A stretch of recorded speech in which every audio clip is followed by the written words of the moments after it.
Rise of the European Emperor by Taishan Laonyo.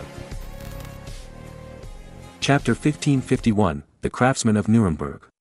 After Marin and Ulrich, Duke of Württemberg, reached an agreement and paid half of the deposit, he left Stuttgart under the protection of 800 guards. But he did not return to the North Sea Kingdom immediately, but led his men to the northeast, to Nuremberg, to find a gunsmith and a watchmaker. Marin remembered that the first rifled gun in history probably appeared in Italy in 1476. But that invention was not famous, it was just a legend. Moreover, when Marin sent people to Italy to find someone a few years ago, the gunsmith who made the rifling also died. But the blacksmith Goth, who invented the practical rifled gun in 1520, was recorded in history. This proves that this person's rifled gun has great use value, otherwise it would not be recorded in history. And the blacksmith named Goth in Nuremberg probably invented the first practical rifled gun in 1520. He can be recorded in history, proving that he made practical rifling, making the rifled gun practical. In 1476, Italy did not take it seriously because it failed to produce a practical finished product. Otherwise, the Italian craftsman would have left his name in history. In addition, there is a watchmaker named John Kuyvers in Nuremberg. It is said that the clockwork flint gun in history was invented by this guy. The invention time was probably in 1515, which is next year. Although Marin has already made a clockwork flint gun in the North Sea Kingdom, he still respects the craftsman who invented the clockwork flint gun in the original history.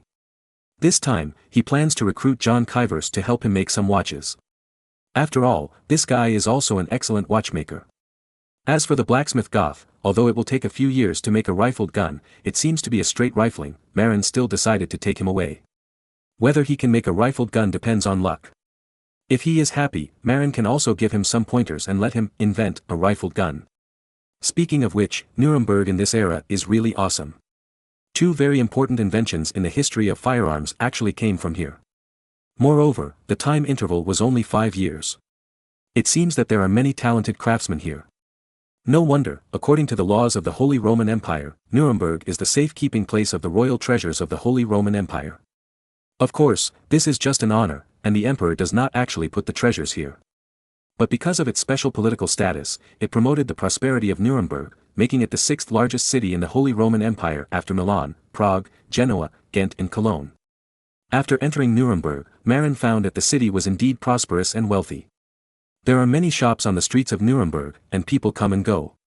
It is very lively and prosperous. At least, it is more prosperous than any city in the North Sea. After all, the North Sea is mainly agricultural, and its business is not very developed. Moreover, the North Sea business is monopolized by Marin's North Sea Chamber of Commerce. Unlike Nuremberg, it is 100 flowers blooming, which is much healthier than the North Sea's monopoly. In such a large city with a population of tens of thousands, well, it is considered a large city in this era, it is like looking for a needle in a haystack to find someone. So, Marin took his people to live in the most luxurious hotel in the city. Then, he sent his men to find the relevant handicraft guilds directly and spent money to inquire about industry information. In this era, handicraft guilds in various industries are common in German countries. These handicraft guilds have a great influence on the industry. They jointly set unified prices to avoid the decline in profits caused by vicious competition among peers. Of course, there is also the meaning of bullying the market. Without the support and recognition of the guild, you can't get along in this industry. And Hans Fugger, the first head of the famous Fugger family, married the daughter of the head of the weaving guild. He quickly became a leader in the industry and a big boss in the textile industry from a weaver in the countryside.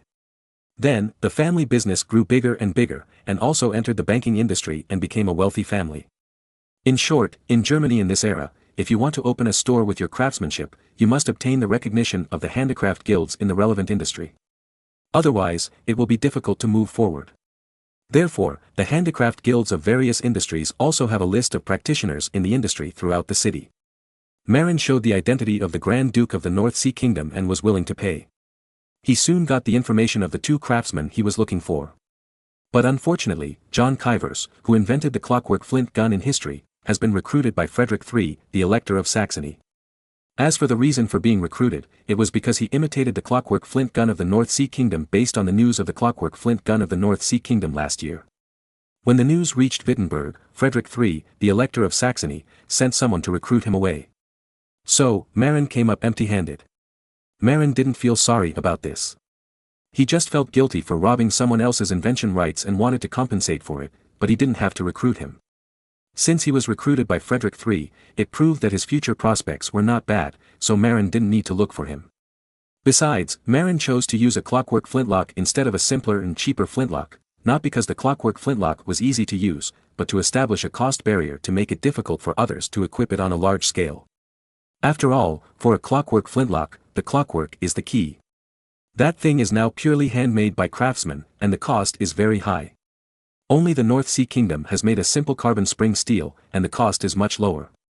If the law is made of pig iron bars, a steel wool clockwork is worth more than 20 gold coins, which is more than the annual income of ordinary people. The army of ordinary countries really can't afford it. But the big guy, Frederick III, the Elector of Saxony, probably has the financial resources to equip a batch. The next time the war comes, Marin probably has to be more careful. But the next time the two sides meet, it is estimated that it will be the period of religious wars. At that time, what Marin took out was not an ordinary smoothbore musket. Even if it is not a rifled gun, it will be a single-headed bullet with a wind grid, and the range and power are not at the same level. The reason why Marin dare not use rifled guns or single-headed bullets publicly now is that he is afraid that others will learn it. When the time comes, the other party will use it to attack him, which will be unbearable. In particular, if the prince's coalition forces have more than 100,000 soldiers and bring more of these firearms, Marin's army will not be able to stop them no matter how fierce they are. Just like the Crimean War, no matter how many soldiers the Russians have and how brave they are, the French are equipped with mini rifles, and charging is tantamount to sending themselves to death. In desperation, the Russians, who are outnumbered, have to admit defeat. Marin has not thought about whether to use rifled guns or single-headed bullets with higher craftsmanship requirements in the future. However, Marin still has to take back Gort, the blacksmith who originally invented the straight-rifled gun. In any case, it is better not to let this thing fall into the hands of others. But after Marin sent someone to the blacksmith's guild to inquire, he was a little dumbfounded. Because the people of the blacksmith guild told Marin's men that there were 3 blacksmiths named Goth in Nuremberg, including a young blacksmith apprentice who had not yet finished his apprenticeship. Marin first sent someone to call 2 blacksmiths named Goth who had already opened their own shops, and talk to them to see if they were the Goth he imagined. As a result, neither of them knew how to make a musket, and they had no interest in forging muskets, which made Marin speechless. Could it be that young apprentice? Marin couldn't believe it. However, thinking that the blacksmith named Goth invented the rifled gun in 1520, that was 6 years later, maybe he is still young now. So, Marin sent someone to invite the blacksmith apprentice Goth to come and exchange words with him. As a result, Marin found that this blacksmith apprentice Goth was indeed very interested in making muskets. And the master he followed to study was also good at making matchlock guns. And the young blacksmith apprentice Goth, this year is also the last year of the 7-year career of the blacksmith apprentice. Next year, he will be qualified to open his own blacksmith shop. Marin said nothing to this unknown blacksmith, but only expressed a little intention. The young blacksmith Goth immediately agreed to go with Marin without hesitation. After all, for a blacksmith apprentice like him who has no reputation, following a nobleman, his future seems to be brighter. Chapter 1552, The Württemberg Peasant Revolt. After Marin and Ulrich, Duke of Württemberg, negotiated the terms and paid half of the deposit, he left Stuttgart under the protection of 800 guards. But he did not return to the North Sea Kingdom immediately, but led his men to the northeast, to Nuremberg, looking for a gunsmith and a watchmaker. Marin remembered that the first rifled gun in history probably appeared in Italy in 1476. But that invention was not famous, it was just a legend. Moreover, when Marin sent people to Italy to find someone a few years ago, the gunsmith who made the rifling also died. But the blacksmith Goth, who invented the practical rifled gun in 1520, was recorded in history. This proves that this person's rifled gun has great use value, otherwise it would not be recorded in history. The blacksmith named Goth in Nuremberg invented the first practical rifled gun in 1520. He was recorded in history, proving that he made practical rifling, making rifled guns practical. In 1476, Italy did not take it seriously because it failed to produce a practical finished product. Otherwise, the Italian craftsman would have left his name in history. In addition, there is a watchmaker named John Kuyvers in Nuremberg. It is said that the clockwork flint gun in history was invented by this guy. The invention time was probably in 1515, which is next year. Although Marin has already made a clockwork flint gun in the North Sea Kingdom, he still respects the craftsman who invented the clockwork flint gun in the original history. This time, he plans to recruit John Kuyvers to help him make some watches. After all, this guy is also an excellent watchmaker. As for the blacksmith Goth, although it will take a few years to make a rifled gun, it seems to be straight rifling. Marin still decided to take him away. Whether he can make a rifle depends on luck. If he is happy, Marin can also give him some pointers and let him invent a rifle. Speaking of which, Nuremberg in this era is really awesome. Two very important inventions in the history of firearms actually came from here. Moreover, the time interval is only 5 years. It seems that there are many talented craftsmen here. No wonder, according to the laws of the Holy Roman Empire, Nuremberg is the safekeeping place of the royal treasures of the Holy Roman Empire. Of course, this is just an honor, and the emperor does not actually put the treasures here. But because of its special political status, it promoted the prosperity of Nuremberg, making it the 6th largest city in the Holy Roman Empire after Milan, Prague, Genoa, Ghent and Cologne. After entering Nuremberg, Marin found that this city is indeed prosperous and wealthy. There are many shops on the streets of Nuremberg, and people come and go, which is very lively and prosperous. At least, it is more prosperous than any city in the North Sea. After all, the North Sea is mainly agricultural, and commerce is not very developed. Moreover, the business of the North Sea Kingdom was monopolized by Marin's North Sea Chamber of Commerce. Unlike Nuremberg, it was a flourishing city, much healthier than the dominance of the North Sea Kingdom. In such a large city with a population of tens of thousands, well, it was considered a large city in this era. It was like looking for a needle in a haystack to find someone. So Marin took his people to live in the most luxurious hotel in the city. Then, he sent his men to find the relevant handicraft guilds directly and spent money to inquire about industry information. In this era, handicraft guilds of all walks of life were common in German countries. These handicraft guilds had a great influence on the industry. They jointly set unified prices to avoid profit declines caused by vicious competition among peers. Of course, there was also the meaning of bullying the market. Without the support and recognition of the guild, you can't get by in this industry. And Hans Fugger, the first head of the famous Fugger family, quickly became a leader in the industry and a textile industry tycoon from a country weaver because he married the daughter of the head of the weaving guild. Then, the family business grew bigger and bigger, and also entered the banking industry, becoming a wealthy family. In short, in Germany at this time, if you want to open a shop with your craftsmanship, you must obtain the approval of the handicraft guild of the relevant industry. Otherwise, it will be difficult to move forward. Therefore, the handicraft guilds of various industries also have a list of practitioners in the industry in the city. Marin showed the identity of the Grand Duke of the North Sea and was willing to pay. He soon got the information of the 2 craftsmen he was looking for. But unfortunately, John Kivers, who invented the clockwork flint gun in history, has been recruited by Frederick III, the Elector of Saxony. As for the reason for being recruited, it was because he imitated the clockwork flint gun of the North Sea last year based on the news of the clockwork flint gun of the North Sea. When the news reached Wittenberg, Frederick III, the Elector of Saxony, sent someone to recruit him away. So, Marin was empty-handed. Marin didn't feel sorry for this. He just felt guilty for robbing someone else's invention rights and wanted to compensate for it, but he didn't have to recruit him. Since he was recruited by Frederick III, it proved that he had a good future, so Marin didn't need to look for him. Besides, Marin chose to use a clockwork flintlock instead of a simpler and cheaper flintlock, not because the clockwork flintlock was easy to use, but to establish a cost barrier to make it difficult for others to equip it on a large scale. After all, for a clockwork flintlock, the clockwork is the key. That thing is now purely handmade by craftsmen, and the cost is very high. Only the North Sea Kingdom has made a simple carbon spring steel, and the cost is much lower. If the law is made of pig iron bars, a steel wool clockwork is worth more than 20 gold coins, which is more than the income of ordinary people in a year. The army of ordinary countries really can't afford it. But the big guy, Frederick III, the Elector of Saxony, is estimated to have the financial resources to equip a batch. The next time he encounters a war, Marin will probably have to be more careful. But the next time the 2 sides meet, it is estimated that it will be during the religious war. By then, Marin will not take out an ordinary smoothbore musket. Even if it is not a rifled gun, it will be a single-headed bullet with a wind screen, and the range and power are not at the same level. The reason why Marin dare not use rifled guns or single-headed bullets publicly now is that he is afraid that others will learn it. At that time, the other party will use it to attack him, which will be unbearable. In particular, if the prince's coalition forces have more than 100,000 soldiers and bring more of these firearms, Marin's army will not be able to stop it no matter how fierce it is.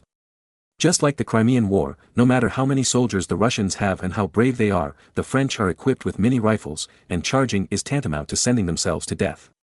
In desperation, the Russians, who are outnumbered, have to admit defeat. Marin has not thought about whether to use rifled guns or single-headed bullets with higher craftsmanship requirements in the future. However, Marin still has to take back Gort, the blacksmith who originally invented the straight-rifled gun. In any case, it is better not to let this thing fall into the hands of others. But after Marin sent someone to inquire at the blacksmith's guild, he was a little dumbfounded. Because the people from the blacksmith guild told Marin's men that there were 3 blacksmiths named Goth in Nuremberg, including a young blacksmith apprentice who had not yet completed his apprenticeship. Marin first sent someone to call 2 blacksmiths named Goth who had already opened their own shops to talk to them to see if they were the Goth he imagined. As a result, neither of them knew how to forge muskets, nor had much interest in forging muskets, which made Marin speechless. Chapter 1553, I hope you will never come back. That night, under the leadership of Caspar, more than 7,000 peasant rebels moved overnight to a valley near Fine Manor in the southwest of Stuttgart and ambushed on the hillsides on both sides of the road according to Henry Wolff's instructions. Caspar was very curious. Henry, are you from a noble family? How do you know these military knowledge? In Germany, generally only aristocratic families have the conditions to learn military command knowledge. Ordinary families don't have such an opportunity. Just like Caspar, the knife maker, he doesn't understand military command, he only knows to shout, "Brothers, cut him," a live medieval gangster leader. Wolff hurriedly denied it, and he also had an excuse that Marin had thought of for him. "Chief, this is not military knowledge, it's the means by which bandits rob passing merchants." This explanation is very reasonable. Bandits like to ambush on the side of the mountain road and raid passing convoys. Caspar immediately smiled knowingly. "So that's how it is, Brother Henry, no matter what you did before, you will always be my good brother in the future. If my brother eats, you will definitely not be left out." Obviously, he thought Wolff was a former bandit. The Württemberg region is mountainous, and there are many Württemberg people who have been bandits. This explanation is quite reasonable. Moreover, to be a bandit, you naturally need martial arts, otherwise you will be killed like Brother Long when you rob.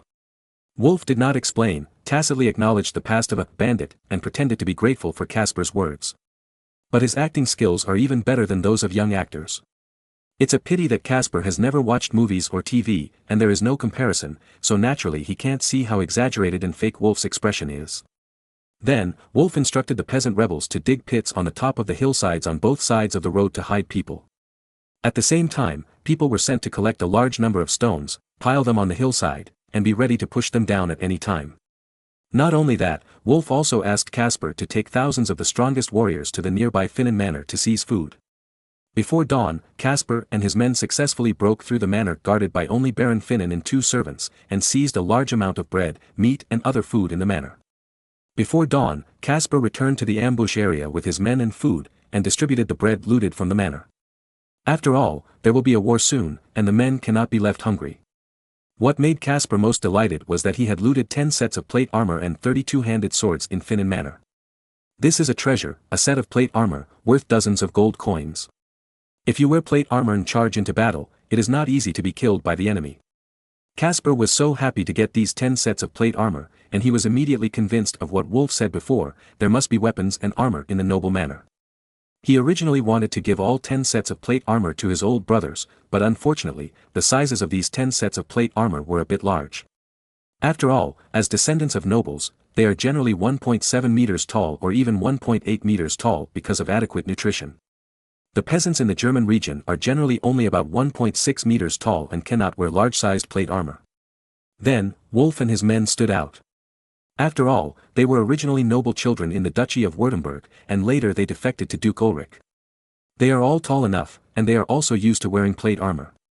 In the end, 10 sets of plate armor were distributed to Caspar himself and his old brothers, as well as Wolff and his men. They will become the most important assault force in this ambush. In the city of Stuttgart, when the defenders got up in the morning, they suddenly found that the camp of the peasant army outside the city had become empty. Then, the defenders hurriedly reported to their superiors. Duke Ulrich naturally knew what was going on, so he pretended to think about it and said, the enemy may have been unable to capture the city for a long time and ran out of food, so they moved. Send someone on horseback to look around and see which direction the rebels ran to. Soon, the soldiers sent out for reconnaissance came back, report to the Duke, the rebels seem to have gone southwest. Duke Ulrich nodded, and the people below were excited and asked to fight. But Duke Ulrich knew it was a trap, so he naturally did not agree to send more than 1,000 of his own people to fight. So, he pretended to be hesitant and said, "Let's do this. In order to prevent the citizens in the city from rioting again, the original Stuttgart garrison will continue to garrison Stuttgart. As for the rioting peasants who retreated outside the city, Knight Engel, are you willing to lead 2,000 coalition forces to pursue them? The enemy only has a few thousand people, and now they are retreating, so we should be able to defeat them, right?" Knight Engel was overjoyed. He was originally sent by Baron Vincent, a nobleman of the Duchy of Württemberg who was dissatisfied with Duke Ulrich to fulfill the promise of the feudal lord, and his intention was very perfunctory. However, Knight Engel was just a knight without a fiefdom who surrendered to Baron Vincent. If he made great contributions in this battle, he would definitely be able to obtain a fiefdom. So, he was excited. But he didn't know that the reason why Duke Ulrich took a fancy to him and was willing to let him be the leader was because he valued his recklessness and impulsiveness. If it was a powerful and calm officer, Duke Ulrich would not be willing to use him. After all, this noble private army was deliberately given to his opponent by him. To put it bluntly, they are all abandoned pawns, and we don't want them to win. And Knight Engel, a reckless and impulsive guy, is the most suitable leader to die. Seeing Duke Ulrich's hesitation, Knight Engel, who thought the opportunity was rare, said loudly, "Don't worry, Duke, there are 100 knights among our 2,000 troops. And most of them have received relatively complete combat training. As long as we catch up with the enemy, we will definitely defeat that mob." In fact, Knight Engel was very dissatisfied with the fact that the 3,000 defenders in the city were only willing to stay in the city to defend and did not dare to go out of the city to fight back. He believed that the army composed of mud legs did not even have a few serious weapons, so it would be too easy to fight. So, he complained a lot before. It was precisely because of these complaints that Duke Ulrich noticed this reckless guy. Before setting off, Duke Ulrich secretly pulled Knight Engel and promised him that as long as he could defeat the rebels and capture them, he would promise him a fiefdom. If we can annihilate the enemy, it is not impossible to become a baron. Knight Engel's eyes immediately turned red. A baron. He can be on par with the master he is loyal to, Baron Vincent. So, Knight Engel, who was obviously in a bad state, left Stuttgart with 2,000 noble private soldiers and chased in the southwest. Knight Engel didn't know that behind him, Duke Ulrich was standing on the city gate tower, looking at their backs, and silently said in his heart, "Go, warrior. May you never come back." Chapter 1554, Valley Ambush. Knight Engel led the way, leading 100 plate-armored knights gathered from various noble families, and rushed to the front. Behind them were a large number of infantrymen who could not keep up. Knight Engel had lost his ability to think because of the promise of the Baron. At this time, his mind was full of how to catch up with the peasant uprising army as soon as possible, and then kill them and establish immortal merits. Along the way, there were all kinds of garbage and even feces left by the peasant army when they retreated. These directly pointed out the direction of pursuit for Knight Engel, which was in front. In fact, these garbage and even feces on the road were traces deliberately left by Caspar at Wolf's suggestion, so that the pursuers would not find the wrong route. And now it seems that the effect is indeed obvious.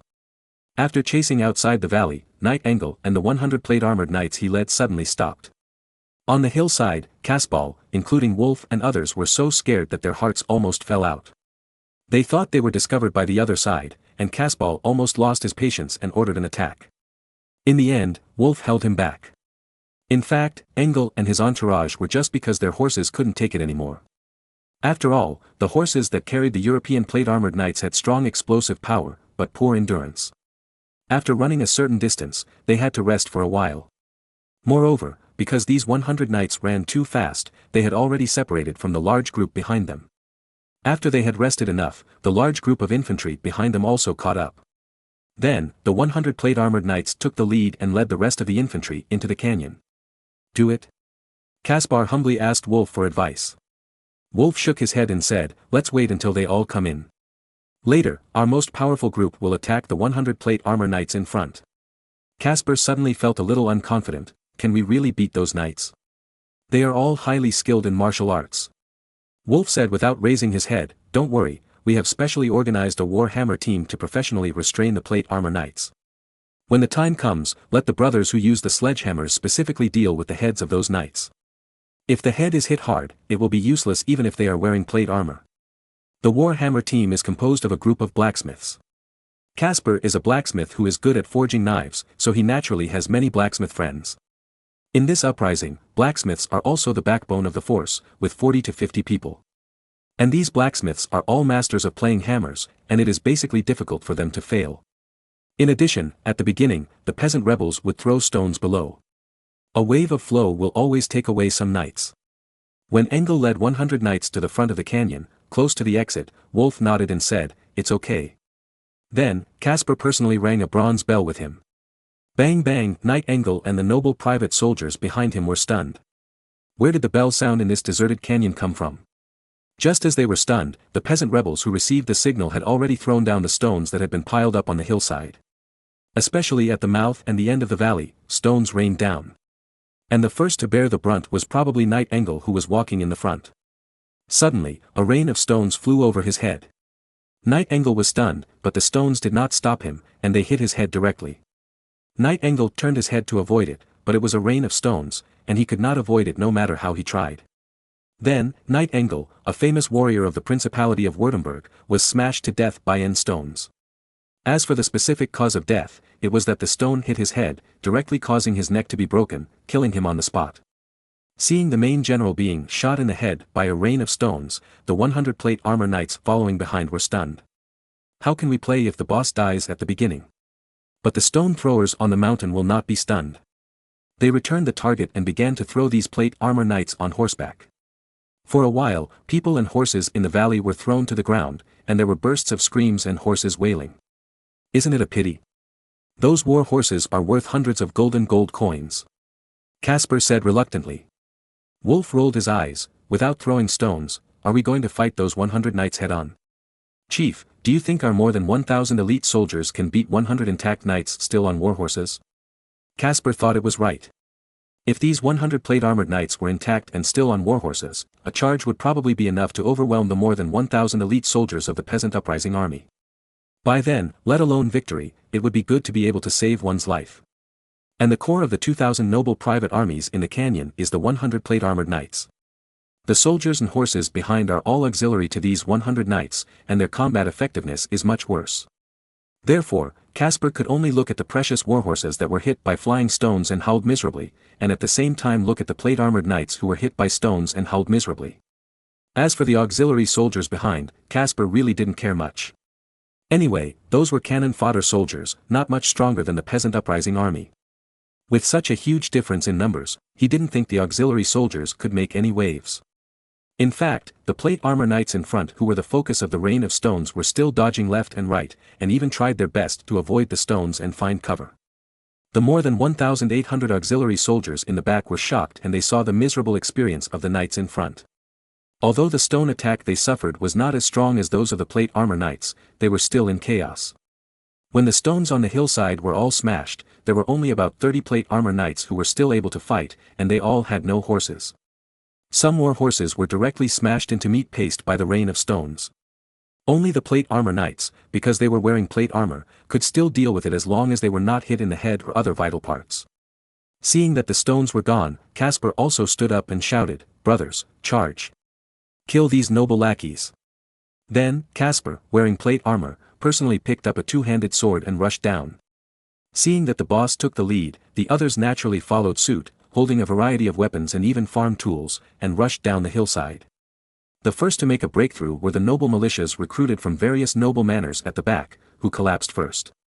Faced with enemies that were several times their own, this group of people were directly scared, and many of them threw down their weapons and knelt down to surrender. There were also lucky ones who were lucky enough to climb over the wall of stones thrown from the mountain. After they climbed over the wall of stones, they fled to the direction of Stuttgart. The more than 1,800 noble militias at the back were quickly defeated by the peasant uprising army that had the upper hand. Even if some elite soldiers were still resisting, they could not make a big wave. On the contrary, the remaining 30 or so plate armored knights at the front, after losing their horses, gathered together and put up a stubborn resistance. They first used their long oak lances to attack Caspar and others who were rushing up, but the oak lances were easy to break, and after they exerted too much force, the front ends of the oak lances broke one after another. Then, their oak lances turned into very thick short sticks. At this time, the remaining part of the lance is not easy to break. After all, the front end is easy to break because it is designed to absorb the recoil force. The front end is even deliberately made hollow for this purpose. But the broken rear end of the lance is solid and can be used as a short stick. Of course, it is much longer than an ordinary short stick, about 1 meter long.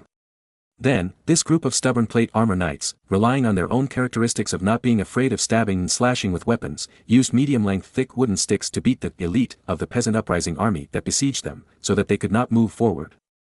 In the end, after paying a huge price of casualties of more than 100 elites, the peasant uprising army wiped out the more than 30 plate armor knights.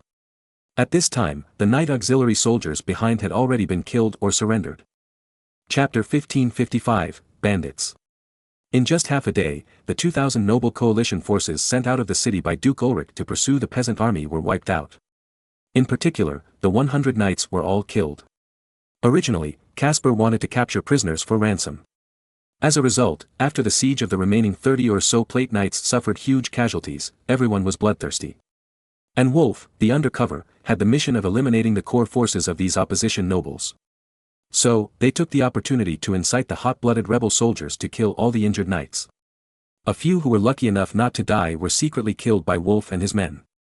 In this way, all the knights of this 2,000-man noble army died in battle, and the 4 or more opposition nobles to which they belonged lost their most important group of thugs and pillars. And Caspar and his poor Conrad peasant uprising army officially lost the possibility of negotiating with the authorities. After all, it's okay to die more auxiliary soldiers, but if 100 knights died in a row, it would be a situation of no return. For Europeans of this era, nobles are people, and civilians are just animals to help nobles work. If they are defeated in the war, those nobles will not pay to redeem those civilian soldiers. Unless this civilian soldier is a veteran of hundreds of battles and has value. As for civilians, please refer to the war in which Saxony lost to Marin, and he was directly given to Marin.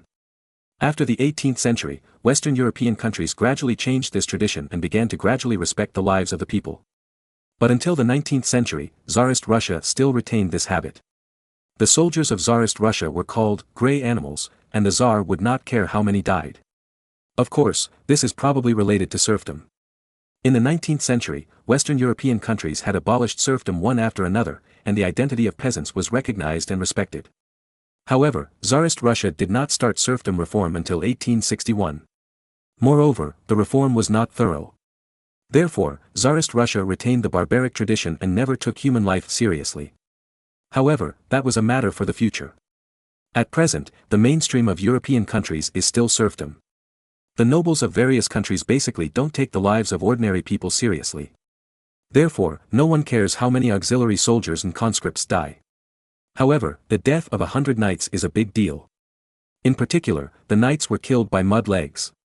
Therefore, Caspar and his poor Conrad peasant uprising army had no way out at this time.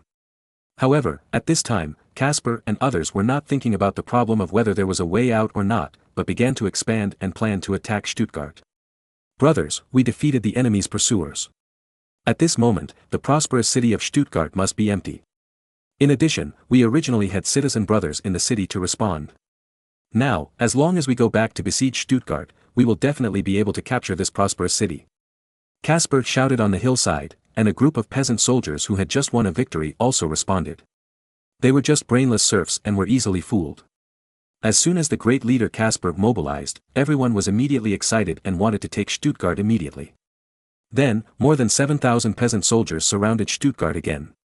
Under the cover of the shield, Caspar climbed on the top of a carriage and shouted loudly to the city, asking the citizens in the city to respond to the uprising, launch an uprising, and open the city gate.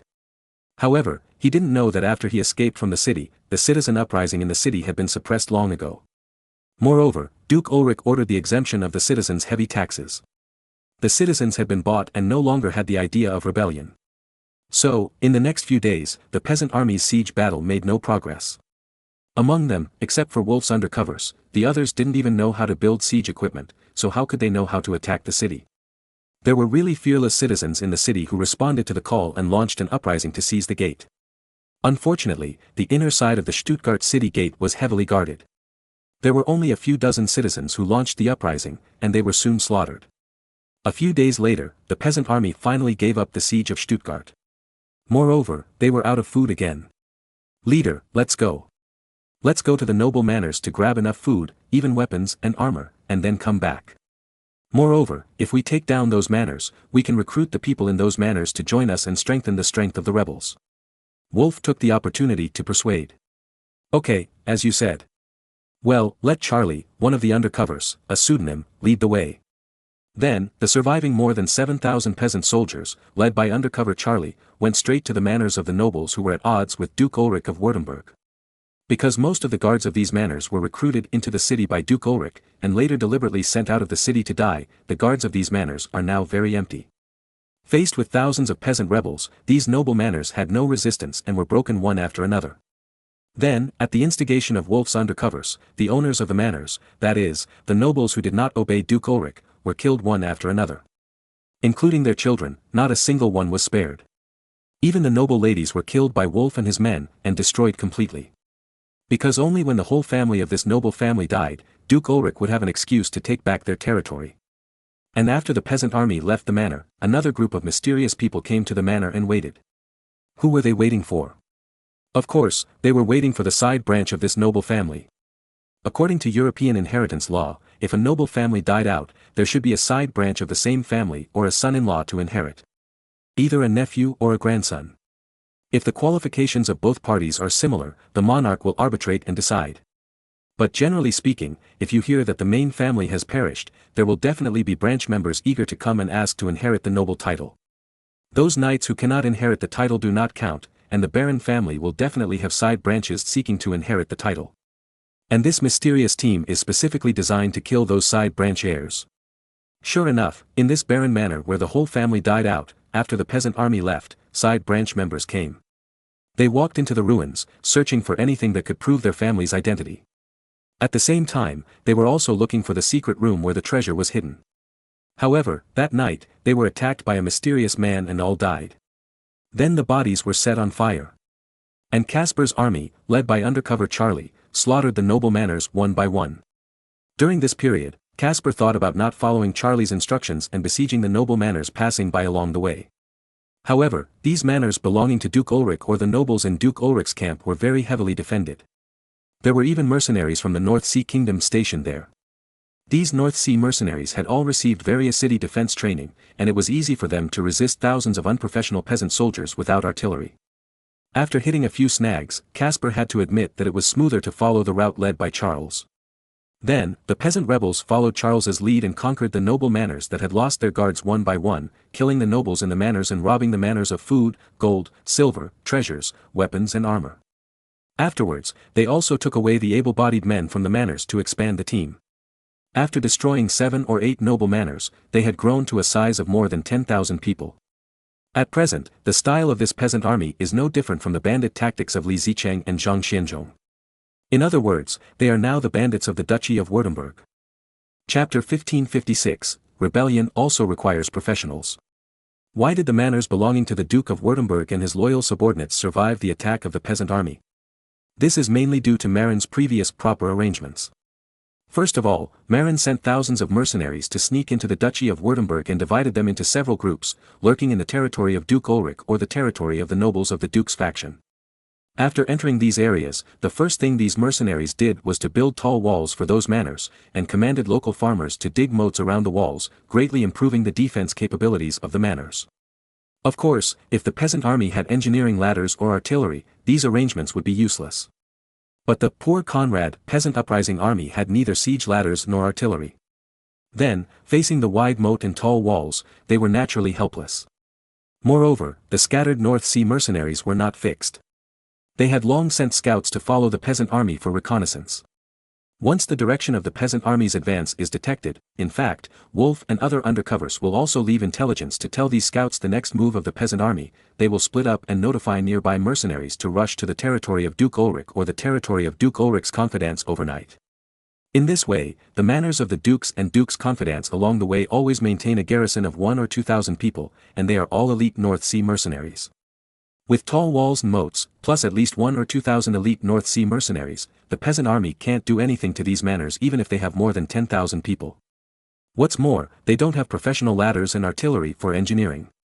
After several setbacks, Casper had to honestly follow the route indicated by undercover Charlie to rob those noble manors. And the noble manors indicated by Charlie were indeed empty of guards because the knights and auxiliary soldiers in the manors were withdrawn, and they were easily conquered. These noble manors are rich in oil and easy to conquer, which naturally makes the peasant army happy. As for why Charlie can accurately find these weakly guarded noble manors, Charlie's explanation is, I used to be a bandit who was responsible for finding out information and scouting the place. I know all the information. If a smart leader, he might be suspicious. However, there are no educated people in the poor Conrad peasant uprising army. The truly educated Wolf and others are undercover, so how can Casbal play? You know, Casbal, the leader, was once just a blacksmith who forged knives. He only knew a few words and had no ability to think about complex problems. As a result, this growing number of peasant uprisings, like a snowball, became bigger and harmed many noble manors. And because they adopted the bandit tactics used by Li Zicheng and Zhang Xianzhong to destroy the Ming Empire, the poor Conrad peasant army lived a very comfortable life. The food they robbed along the way could keep the members of the rebel army well fed and well drinked, and they could also often eat a lot of meat and fine wine originally prepared by the nobles for themselves. Their lives were simply too good. Gradually, this peasant uprising army became stronger and stronger. Its total number has successfully exceeded 20,000. And there are as many as 3,000 elites with armor and standard weapons. These armor and standard weapons were found in the arsenal of the captured noble manor, and now they all belong to the peasant army. Then, they were distributed to the 3,000 strong warriors selected by Caspar. Even now, Caspar has 300 plate armored cavalry and 1,000 light cavalry in his hands. However, the 300 plate armored cavalry were all selected from the army with good riding skills and strong bodies, not real knights. They have not received professional knight training, and cavalry battles are just for show. Including the 1,000 light cavalry, it is just a group of farmers who are good at riding horses. The main reason was that these peasants originally raised horses for the nobles. However, even if these 300 plate cavalry and 1,000 light cavalry were just for show, some people were still scared. After all, 1,300 cavalry were already a very powerful force in the struggle for supremacy among the small German princes. There were even cases where neutral nobles were frightened by the peasant army with 1,300 cavalry and surrendered directly. In Stuttgart, Baron Mister, a close minister of Duke Ulrich, asked Duke Ulrich anxiously, "My Lord Duke, the other side has so many cavalry. Will there be any accidents when the net is closed?" He was Duke Ulrich's confidant and one of the insiders. Therefore, he felt very uneasy about this cavalry that exceeded the plan. Duke Ulrich was also very nervous, so he released a pigeon to ask Marin for advice. After reading the letter for help, Marin thought for a long time and finally gave a reply, "Use croton powder." When his fleet returned from the Ming dynasty, they brought back a batch of croton seeds as Chinese medicine seeds and cultivated them in a glass greenhouse. Now, he can still get a batch of croton. If it is ground into powder and mixed into the feed of the peasant army's war horses, the peasant army's cavalry will be completely useless the next day.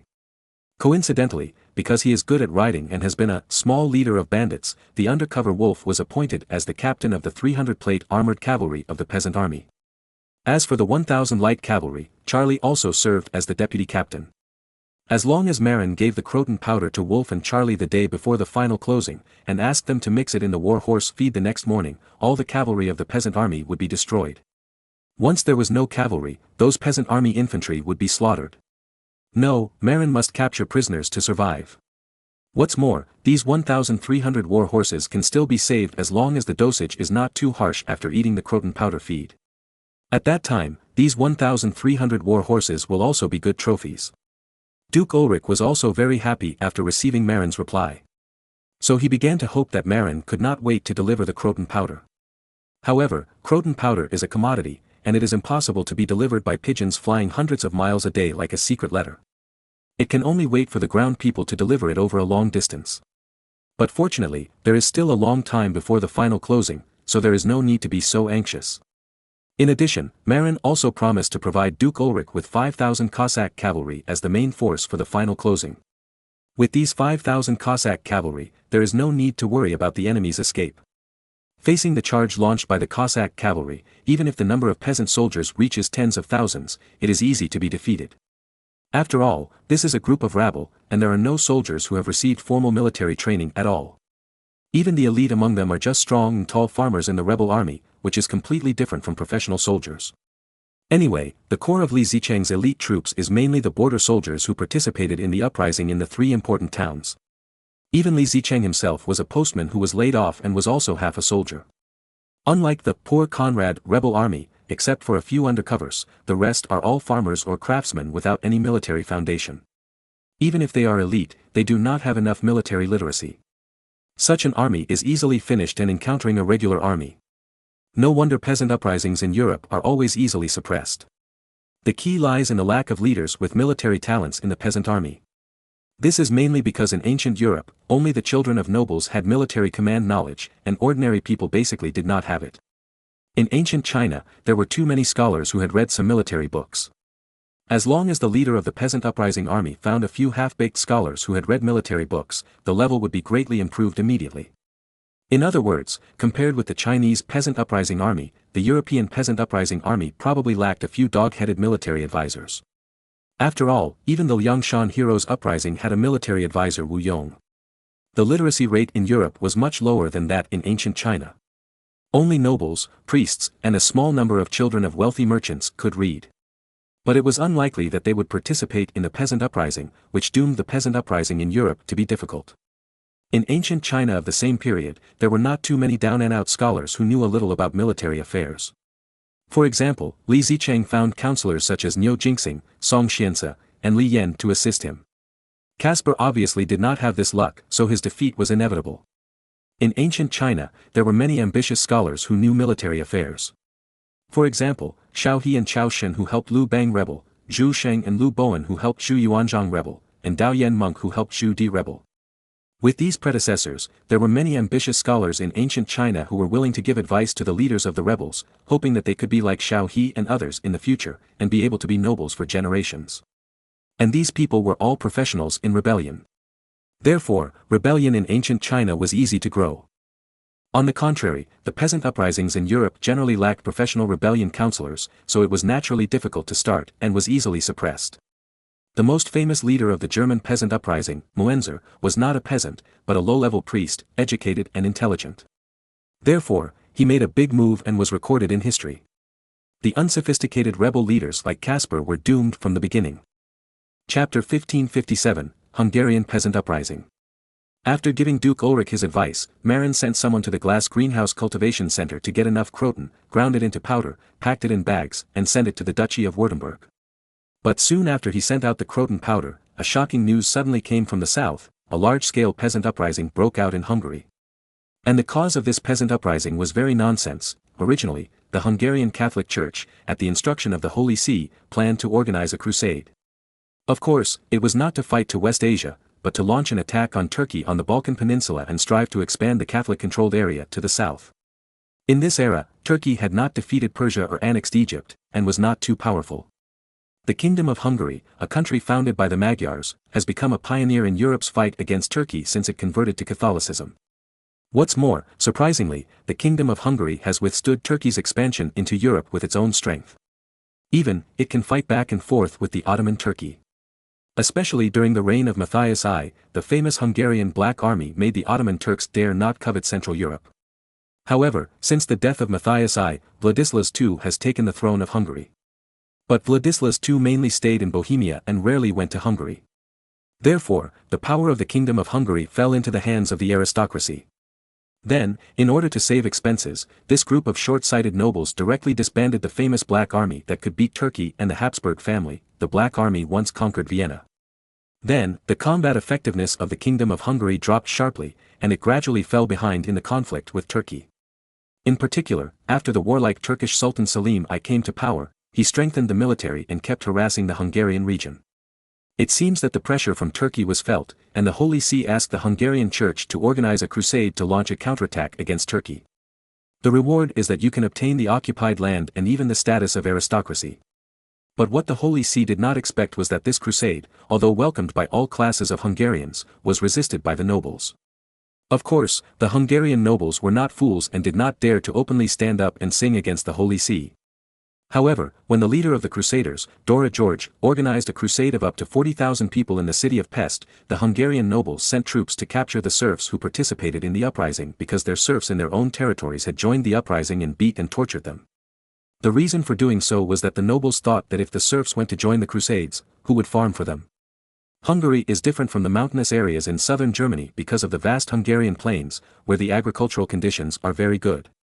The climate here is warmer than that in Germany, the plains are widespread, and there is no shortage of water. It is an excellent agricultural area. There is no shortage of land in the local area, only farmers who farm. In addition, the Kingdom of Hungary at that time was very large, about 200,000 square kilometers, which is far from comparable to the small Hungary of 93,000 square kilometers in later generations. Because, at that time, the Kingdom of Hungary not only included the later Republic of Hungary, but also the Croatian region and the vast Transylvanian region. The Transylvanian region alone has more than 100,000 square kilometers, accounting for half of the Kingdom of Hungary. However, when the Habsburg family took over Hungary later, the Ottoman Turks instigated the independence of the Transylvanian region, so that the Habsburg family only got the later Hungary and Croatian regions, less than half of the original territory of the Kingdom of Hungary. Although the Kingdom of Hungary has a population of several million, with the vast Hungarian Great Plain, the nobles simply do not have enough manpower to farm.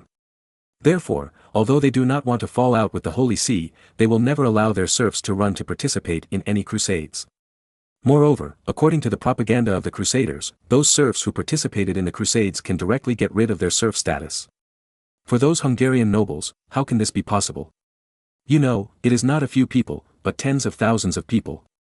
So, the nobles did not care about the face of the church, and directly sent people to capture their own fugitive slaves, and publicly whipped and tortured them. However, these Hungarian nobles miscalculated. What they faced was not an ordinary organization, but a group of fanatical crusaders. All those who could join this crusade were fanatical and brave young men. Seeing their brothers who had joined them in the Eastern expedition being humiliated, these fanatical crusaders were angry. So, some angry crusaders began to attack the noble private armies that hunted down the serfs, and they had a complete falling out with the Hungarian nobles. The leader of the crusaders, Dora George, was also angry that the Hungarian nobles were holding the crusaders back. Under the persuasion of the crusaders, Dora George simply led the 40,000 crusaders, who were mainly Hungarian peasants, to launch a major uprising against the Hungarian nobles. They captured a group of nobles who came to hunt down the peasants, and held a public trial outside the city of Pest, and even executed them. Then, the two sides completely broke off relations. However, the 40,000 rebels did not capture the city of Pest. Because Dora George also knew that the 40,000 rebels were mainly peasants and were not suitable for attacking the solid city of Pest. Pest was part of the later Hungarian capital Budapest. The later Budapest was composed of the two cities of Buda and Pest, one on the Danube side and the other on the other side, a bit like the three towns of Wuhan across the river. Because there were too many troops and it was difficult to supply them, in order to solve the supply problem, Dora George divided the rebels into 5 routes, 2 of which were sent to the northern mountainous areas to mobilize local people to participate in the uprising. By the way, they looted the local noble estates in the northern region to get enough snacks. The third route was commanded by Ambrew sailors, a citizen of Pest. The proportion of citizens in the rebels was also high, and stayed in Rákos near Pest to monitor the Hungarian nobles in Pest. As for the remaining 2 armies, they were led by Dora George himself and marched toward Szeged, an important city in southern Hungary. When Marin received the intelligence from Hungary, the total number of Hungarian peasant rebels had exceeded 80,000. However, there were also variables. That is, shortly after Marin received the intelligence, the citizens of the citizen army that had stayed near Pest to monitor the movements of the Hungarian nobles in Pest, under the bribery of the nobles, actually surrendered to the Hungarian nobles under the leadership of Ambrew Széles. Then, Ambrew Széles, the traitor, also led the citizens and the noble army to jointly attack Rákos and wiped out the remaining peasant army. So far, the third peasant army was completely defeated and annihilated. Then, the Hungarian nobles sent people to Bohemia to ask for help from their monarch Vladislas II. At the same time, they also asked for help from John Zapolu, the powerful governor of Transylvania in the east. The situation began to develop in a direction that was unfavorable to the peasant uprising army. After getting this information, Marin was immediately excited. Because this peasant uprising is bound to fail. And after the failure of the peasant army, there must be a large number of prisoners of war. These prisoners of war are all the labor that Marin needs. So, Marin took Kohler, Sauer and others, escorted by thousands of cavalry, and headed south again, intending to negotiate with the Hungarian nobles and try to buy some prisoners of war. That was an army of 80,000 peasant rebels, and even if they were defeated, they would still have tens of thousands of prisoners of war. Chapter 1558, Magyar Prisoners of War. Marin was not familiar with the Hungarian peasant uprising. In his previous life, he had only read historical materials on the German Peasant War, and did not pay attention to the materials on the Hungarian peasant uprising. After all, Hungary is not in the German region. In fact, he did not know that this peasant uprising was also written into the book by the two bearded men, Marx and Engels. Moreover, in this peasant uprising, more than 80,000 peasant rebels were executed by the noble army, and Hungary was almost bloodied. But now it is different, because Marin is interested in these prisoners of war. Why does Marin like these prisoners of war? This has to start with the origin of the Hungarians. In this era, Hungarians were not called Hungarians, but Magyars. The Hungarian nation only appeared after the European Revolution in 1848, and there were no Hungarians before that. The Hungarians afterwards were actually a new nation created by Hungarian nationalists with the Magyars as the theme. The Magyars were not native to Europe, but nomads who migrated from Asia. In the early and Middle Ages, the Magyars, as a fierce nomadic people, brought great disasters to the people in the southern border areas of Germany. In the early years, all the Magyars were good at horseback and could be warriors on horseback, which was very similar to the nomadic peoples in northern China.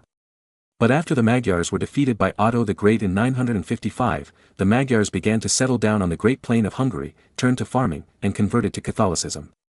Of course, although the Magyars changed to farming, not all of them did so. After all, the descendants of this nomadic people still retain many of the habits of nomadic peoples. So there are still many militants in this nation. They have superb riding skills and are good at fighting on horseback with sabers. Even in the Napoleonic War period, the Hungarian Hussars, Hussar, have always been a model of European light cavalry and the most powerful group of light cavalry in Western Europe. Because the people are warlike and good at fighting, the church easily recruited 40,000 crusaders here. But because of the destruction of the nobles, these crusaders turned into peasant uprisings. Marin didn't care whether the Hungarian nobles did the right thing or not. He only knew that these Hungarian peasant uprisings would fail in the end. Once the peasant uprising failed, there would inevitably be a large number of prisoners of war. And these prisoners of war who are proficient in riding and even horse warfare are excellent thugs. Rather than letting them be killed by the Hungarian noble coalition, it is better to be thugs for yourself. Of course, Marin also knew that the German nobles would never allow him to recruit tens of thousands of Hungarian hussars. Therefore, he had to find a suitable excuse. Halfway through, Marin thought of an excuse. One excuse was that the development of the Rammelsburg silver mine in Goslar required a large number of miners. The second excuse was that he needed a large number of immigrants with self-protection capabilities, while reclaiming the wild continent and resisting the local brutal barbarians. These two excuses could evade the German princes. After all, whether it was going down the mine to mine or going to the legendary and extremely dangerous wild continent to reclaim wasteland, it was a life-and-death situation. Therefore, the princes should not rebound much. If he dared to say that he wanted to obtain tens of thousands of hussars, he would probably be beaten up in a group in an instant. Of course, even if he could get tens of thousands of prisoners of war, not all of them would be suitable to be Hungarian hussars. After all, over the past few hundred years, the Magyars have been influenced by the German region, and many of them have become real farmers.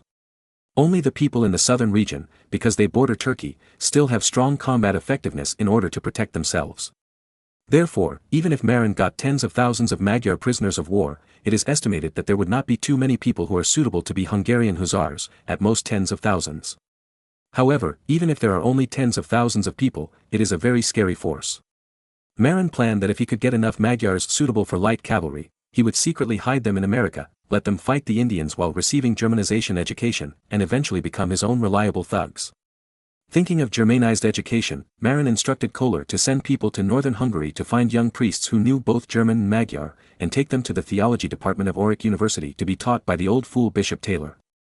Then, go to North America to brainwash those Hungarians every day, and eventually turn these people into his loyal troops. However, considering that a lot of money is needed to buy prisoners of war, Marin has little cash left. Therefore, before going to Hungary, Marin first went to Augsburg and found Jacob Fugger, the leader of the Fugger family, again and asked to borrow money. What? You want to buy Hungarian mob prisoners of war as miners and pioneers of the wild continent? Jacob Fugger was surprised when he heard Marin's words, and then, with a flash of his eyes, he asked, I wonder if I can buy some too. Marin was startled and waved his hands repeatedly. No, you have to think about it, your Tyrol silver mine is located at the foot of the Alps. Once those Magyars flee into the mountains, it will be difficult for your men to find them.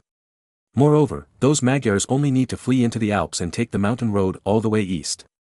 As long as they pass the Alps, they can escape back to Hungary. If that happens, you will lose more than you gain. But those Russians are different. They were transported from faraway Eastern Europe. They have nowhere to escape and can only stay in the mines. Unlike those Hungarians, they can return to their hometowns by crossing mountains and ridges. But if they reach my Goslar silver mine, it will be different. That is the heartland of Germany. They can't escape even if they want to. My cavalry can easily catch them. In fact, these are all nonsense. The key is that Marin doesn't want the Fugger family to compete with him for the Magyar Hussars. Of course, it's not all nonsense. Jacob Fugger thought about it and felt that what Marin said made sense. The Tyrol region is indeed not far from Hungary. As long as you are good at walking on mountain roads and crossing the Alps, it is not difficult to reach Hungary. Moreover, it is difficult for his people to search and track down in the Alps. However, he always felt that what Marin said was not entirely true. Marin saw his suspicious eyes and did not intend to hide it completely. Okay, Count Jacob, please give me some face. I need these Magyar prisoners of war to go to the savage continent to fight the barbarians. You know, there are many barbarians on the savage continent, and they are also very brave and good at fighting. The Magyars are a brave and warlike nation. I plan to take some people to the savage continent to fight the barbarians. After beating the barbarians, I can still farm for me. Marin explained half-truthfully. Seeing Marin so frank, Jacob Fugger was not easy to compete with Marin. Marin said so, and if he intervened, he would fall out with Marin. Besides, buying Russian slaves is indeed safer than buying Magyars. After all, the Russians far away from home are much easier to control than the Magyars close to home. So he agreed to provide a loan for Marin to buy Magyar prisoners of war. As for the interest, he gave a standard of 15%, which was neither high nor low. After negotiating the loan agreement, Marin led his men to leave Augsburg and headed straight to Prague, the capital of the Kingdom of Bohemia in the northeast, to find Vladislav II, who was also the King of Hungary. After all, he was the legitimate monarch of the Kingdom of Hungary, and he would definitely take the lead in suppressing the peasant uprising. It was the right person to talk to him about buying Magyar prisoners of war. Moreover, it was too dangerous to go to Hungary at this time. If he encountered tens of thousands of peasant soldiers, the cavalry around him might not be able to protect him. Instead of taking risks in the Hungarian region, it would be better to go to the Kingdom of Bohemia to discuss cooperation with Vladislav II, the legitimate boss. Chapter 1559, A Match Made in Heaven. From Augsburg to the northeast, after arriving in Regensburg, Marin had no horses to change. Because his inn system was only set up here. Going to Bohemia is not a popular route, and the inn system has not been established yet.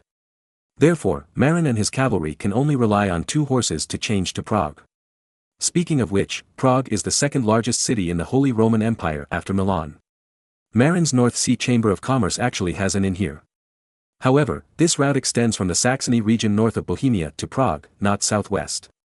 Therefore, there is no place to change horses along the route Marin took. Therefore, it took Marin several days to arrive in Prague from Regensburg and meet Vladislav II, the King of Bohemia and King of Hungary. Speaking of which, Marin and the Jagiellon dynasty are still allies. Apart from anything else, Marin's sister and married Sigismund I, the younger brother of Vladislav II. Vladislav II was the eldest of several brothers of the Jagiellonian royal family. At the beginning, the reason why he gave up the throne of Poland and the Grand Duke of Hungary was that the monarch of the Kingdom of Bohemia had real power. Unlike the King of Poland and the Grand Duke of Lithuania, they had to discuss and solve problems with their respective parliaments. Therefore, Vladislav II would rather come to the small Kingdom of Bohemia to be a monarch who kept his word than to be a nominal monarch in aristocratic parliamentary countries such as Poland and Lithuania. He directly gave the throne of Poland and the Grand Duke of Lithuania to his younger brothers. And because his younger brother married Marin's sister, Vladislav II had a very good attitude towards Marin. When he saw Marin coming, he specially stood at the door of the palace hall to greet him, which was also a little face for Marin. After all, he was the king, with a higher status than Marin, and it was impossible for him to greet guests at the gate of the palace. Being able to walk out of the hall door was already a great face. Welcome, welcome, Grand Duke Marin. Welcome to Prague. It is my honor to come to Prague, the second largest city in the empire, Your Majesty. Then, the two sides had the usual business blows. Marin praised the dignity of the Jagiellonian royal family and the prosperity of Prague, and Vladislav II also praised Marin for being young and promising, and being invincible in Germany. Moreover, when it comes to Marin's ability to fight, Marin always feels that Vladislav II seems to have something to say. After drinking a cup of milk tea, Marin suddenly realized, yes, I am a mercenary king, and the other party happened to be in a rebellion, and they are counting on borrowing troops from me.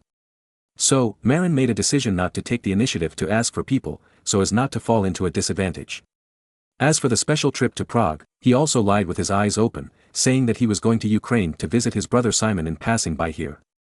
Vladislas II didn't know that Marin wanted to buy people, and really thought that Marin was passing by here. After all, going to Kiev, Ukraine to visit his brother sounds very reasonable.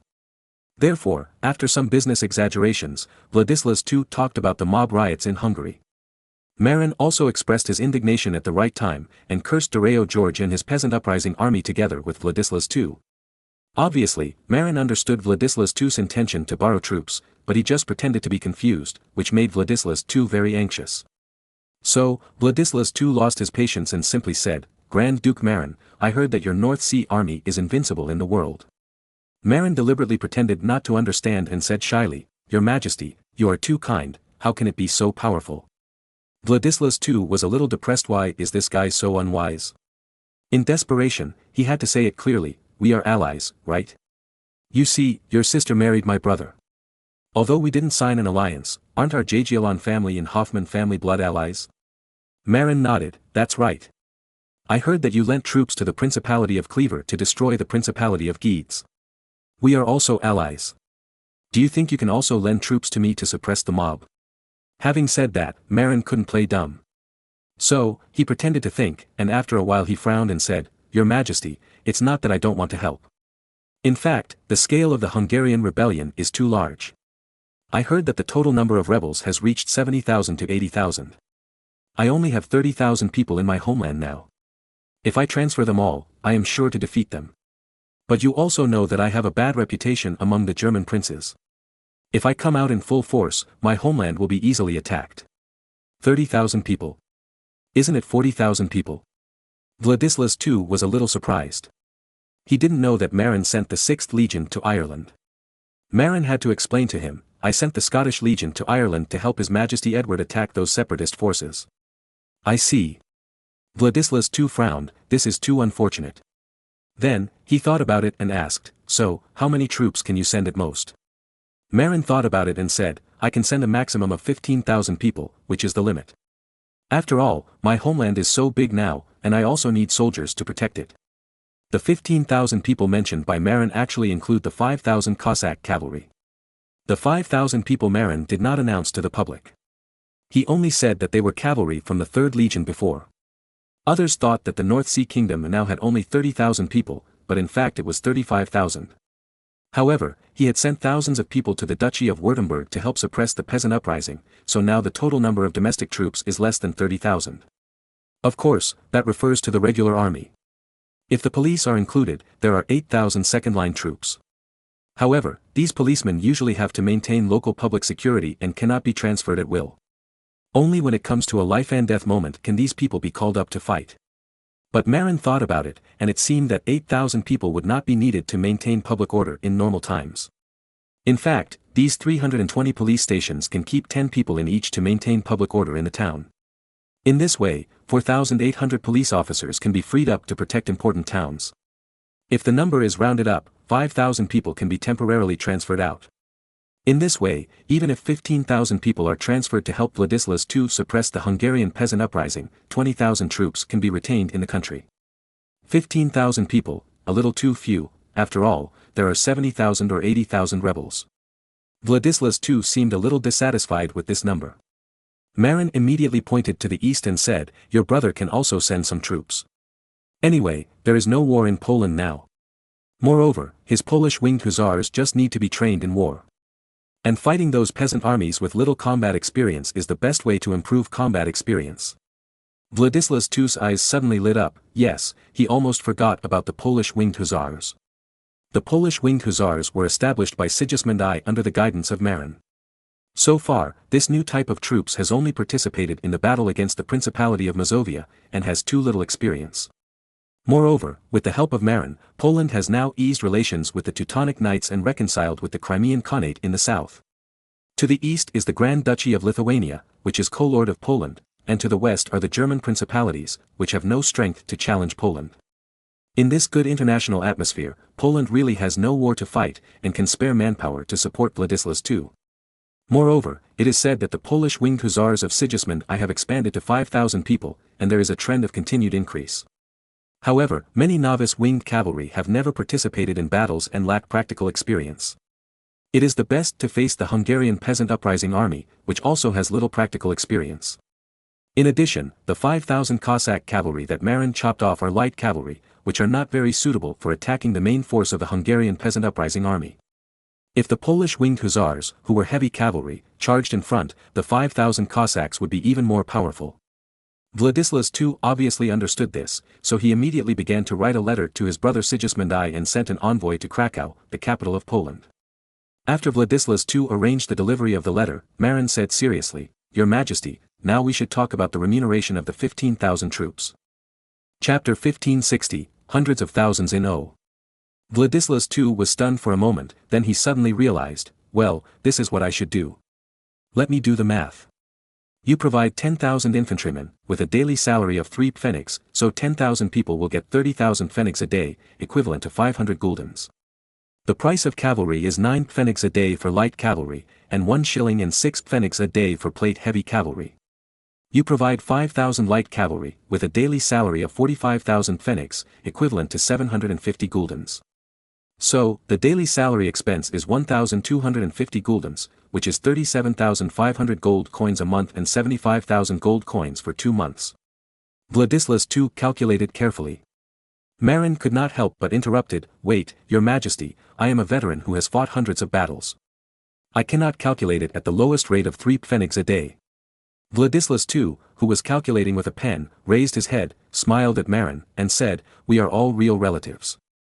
Do you have the nerve to ask me for a high price? Just calculate it according to the normal market price." Marin was stunned for a moment, then muttered, "You are not short of money. The Bohemian silver mine is a big silver mine." Hearing Marin's words, Vladislaus II put down his pen, sighed, and said, "What you said was in the past. In recent years, the Kutna Ora silver mine in Bohemia is about to run out. I am also worried now. Without the Kutna Ora silver mine, where will the income come from in the future? You know, the royal family is very grand and expensive, which is really a headache." Marin suddenly remembered that it seemed that the 16th century historical materials that later generations had read mentioned the Tyrol silver mine, the Saxon silver mine, and the Ramelsburg silver mine in Goslar, but not the Bohemian silver mine. The Bohemian silver bars that are famous in Germany seem to be a thing of the Middle Ages.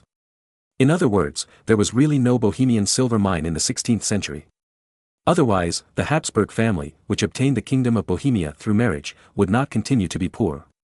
If Charles V, who originally united Spain in history, had not overdrawn the finances of the Spanish Empire, which owned the gold and silver mountains of America, the Habsburg family would probably not even be able to fight a war. Therefore, what Vladislaus II said should be true, not crying poor. Of course, Marin didn't care whether Vladislaus II had money or not. He pretended to be concerned and said, "Your Majesty, since you are in financial difficulties, how about I change the payment plan?" Vladislaus II asked curiously, "Change the plan? How to pay? Do you want to postpone the payment and let me pay the interest?" Marin shook his head, "No, I mean, we don't have to use money to pay the bill." But Vladislaus II became nervous. "What do you mean? Do you want land? Then I'd better pay. Although Bohemia's finances are not very good, there is still money to pay the salary." Marin was immediately amused. "No, I don't want your land either. What I mean is, when we defeat these 70,000 or 80,000 rebels, there will be tens of thousands of prisoners of war, right? At that time, you just give me all the prisoners of war." "Prisoners of war? Why do you want tens of thousands of prisoners of war? Do you want to expand the army?" Vladislaus II became alert. If Marin expands his army by tens of thousands, even if he has a good relationship with Marin, he will feel uneasy. After all, he is also a great prince of the Holy Roman Empire and does not want to see 2 strong princes appear. Of course, Marin denied, "No, you should know that last year I seized the Principality of Brunswick-Wolfenbüttel and obtained the Ramelsburg silver mine in Goslar. Now, I am very short of money and hope to expand the output of the silver mine. If I can get tens of thousands of miners, I think I can definitely produce a lot of silver." Vladislaus II nodded and approved of Marin's statement. Indeed, these days, if you want high yields of gold and silver mines, you need to put tens of thousands of people in the mines. Otherwise, the output will not go up if there are fewer people. But the population in northern Germany is sparse, and it is not cost-effective to let the already scarce farmers go to mine. Generally speaking, mines in the north have to recruit miners from the densely populated areas in the south of the moral will. But mining is too dangerous. No one is willing to go to the mines unless they have to.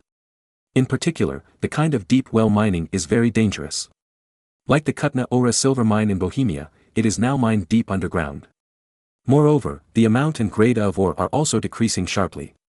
Therefore, Władysław II firmly believed that Marin wanted tens of thousands of Hungarian prisoners of war to mine silver. Because it sounds very reasonable and there are no loopholes. However, as an old fox in the political arena, Władysław II did not want to make Marin too cheap. So, he asked for a sky-high price. It's okay to pay the prisoners of war, but prisoners of war are also valuable. How about this, 20 golden gold coins each? This price is more reasonable. Marin certainly knew that this price was reasonable, but the problem was, if it was really 20 gold coins each, wouldn't it be necessary to pay 1,000,000 gold coins for 50,000 prisoners of war? However, his 15,000 mercenaries fought for Władysław II, and only 75,000 gold coins were paid for 2 months. So, he complained, "Your Majesty, this is too outrageous. If I didn't want those prisoners of war, most of them would be executed by you, and you wouldn't get a penny. Now, you use them to offset the commission for my sending troops, and you make a lot of money." Władysław II smiled and said, "That's right, but these are not a few thousand people, nor tens of thousands of people, but perhaps tens of thousands of prisoners of war. If I give them all to you to offset the hiring fee, it would be too expensive. Moreover, it's not just you who are sending troops, I can also send some of the other prisoners of war to my brother Sigismund to offset the commission of the winged hussars." Marin shook his head again and again, "Impossible, only I am in a hurry to develop the silver mine, so I want so many people. Others should want more money, right?" Then, the two sides went back and forth, and kept bargaining. After dark, the two sides finally reached an agreement: no money for prisoners of war within 10,000 people. For more than 10,000 people, each person will be counted as 10 gold coins. Of course, if those prisoners of war originally belonged to any Hungarian nobles, they could not be sold to Marin if they wanted to go back. After the negotiation, Marin said with a depressed face, "If there are 50,000 prisoners of war, excluding the 10,000 who do not need money to offset the cost of sending troops, then the 40,000 prisoners of war, wouldn't I have to pay you 400,000 gold coins in reverse? Oh my God, it was you who hired my army to fight, but in the end, I have to owe you hundreds of thousands of gold coins. I really lost a lot." In fact, Marin was not depressed at all. Because if he went to buy a Maugong, including the money given to the Crimeans, as well as the freight and tolls for crossing the Turkish Strait, it would cost more than 20 gold coins for one. Marin was able to buy a young and strong Hungarian peasant for 10 gold coins, so he made a profit. The only thing that made him unhappy was that he failed to fool Władysław II. After all, he was also an old fox in the political arena, and it was not so easy to fool him. But no matter what, getting tens of thousands of Hungarian prisoners of war is a big profit for Marin. In particular, Marin may select more than 10,000 suitable candidates for hussars from these tens of thousands of prisoners of war. Once a team of tens of thousands of light cavalry can be formed, it will definitely be of great benefit to the strengthening of the military strength of the North Sea Kingdom. Chapter 1561, The Same Trick. The debt of hundreds of thousands of gold coins is really just a drizzle for Marin. Because the total value of Marin's wealth is estimated to be tens of millions. But unfortunately, it is all food and other goods, not cash. There is no way. Now the whole of Europe is in a shortage of money. Every year, a large amount of gold and silver is spent to purchase spices from India or various Asian specialties from the Middle East. Therefore, even if Marin is rich, he can't pay too much cash. In particular, he fought a war with the princes of the 8 kingdoms last year. Although he eliminated the 8 countries, he spent almost all the cash. Otherwise, he would not support the Fugger family to develop the Tyrol silver mine. The benefits of supporting the Fugger family are also obvious. For example, Marin, who is short of money, can get the cash flow support of the Fugger family. Just like Marin promised to pay hundreds of thousands of golden gold coins for Hungarian prisoners of war, he could easily borrow it from the Fugger family. The Fugger family obviously has a branch in the big city of Prague. The branch manager Dial had received instructions from the Augsburg headquarters by pigeon, and came to the Prague royal palace in person, willing to provide a loan guarantee for Marin to pay the Hungarian prisoners of war. Władysław II naturally welcomed this. After all, the Fugger family, which has millions of cash, is currently the richest man in Germany.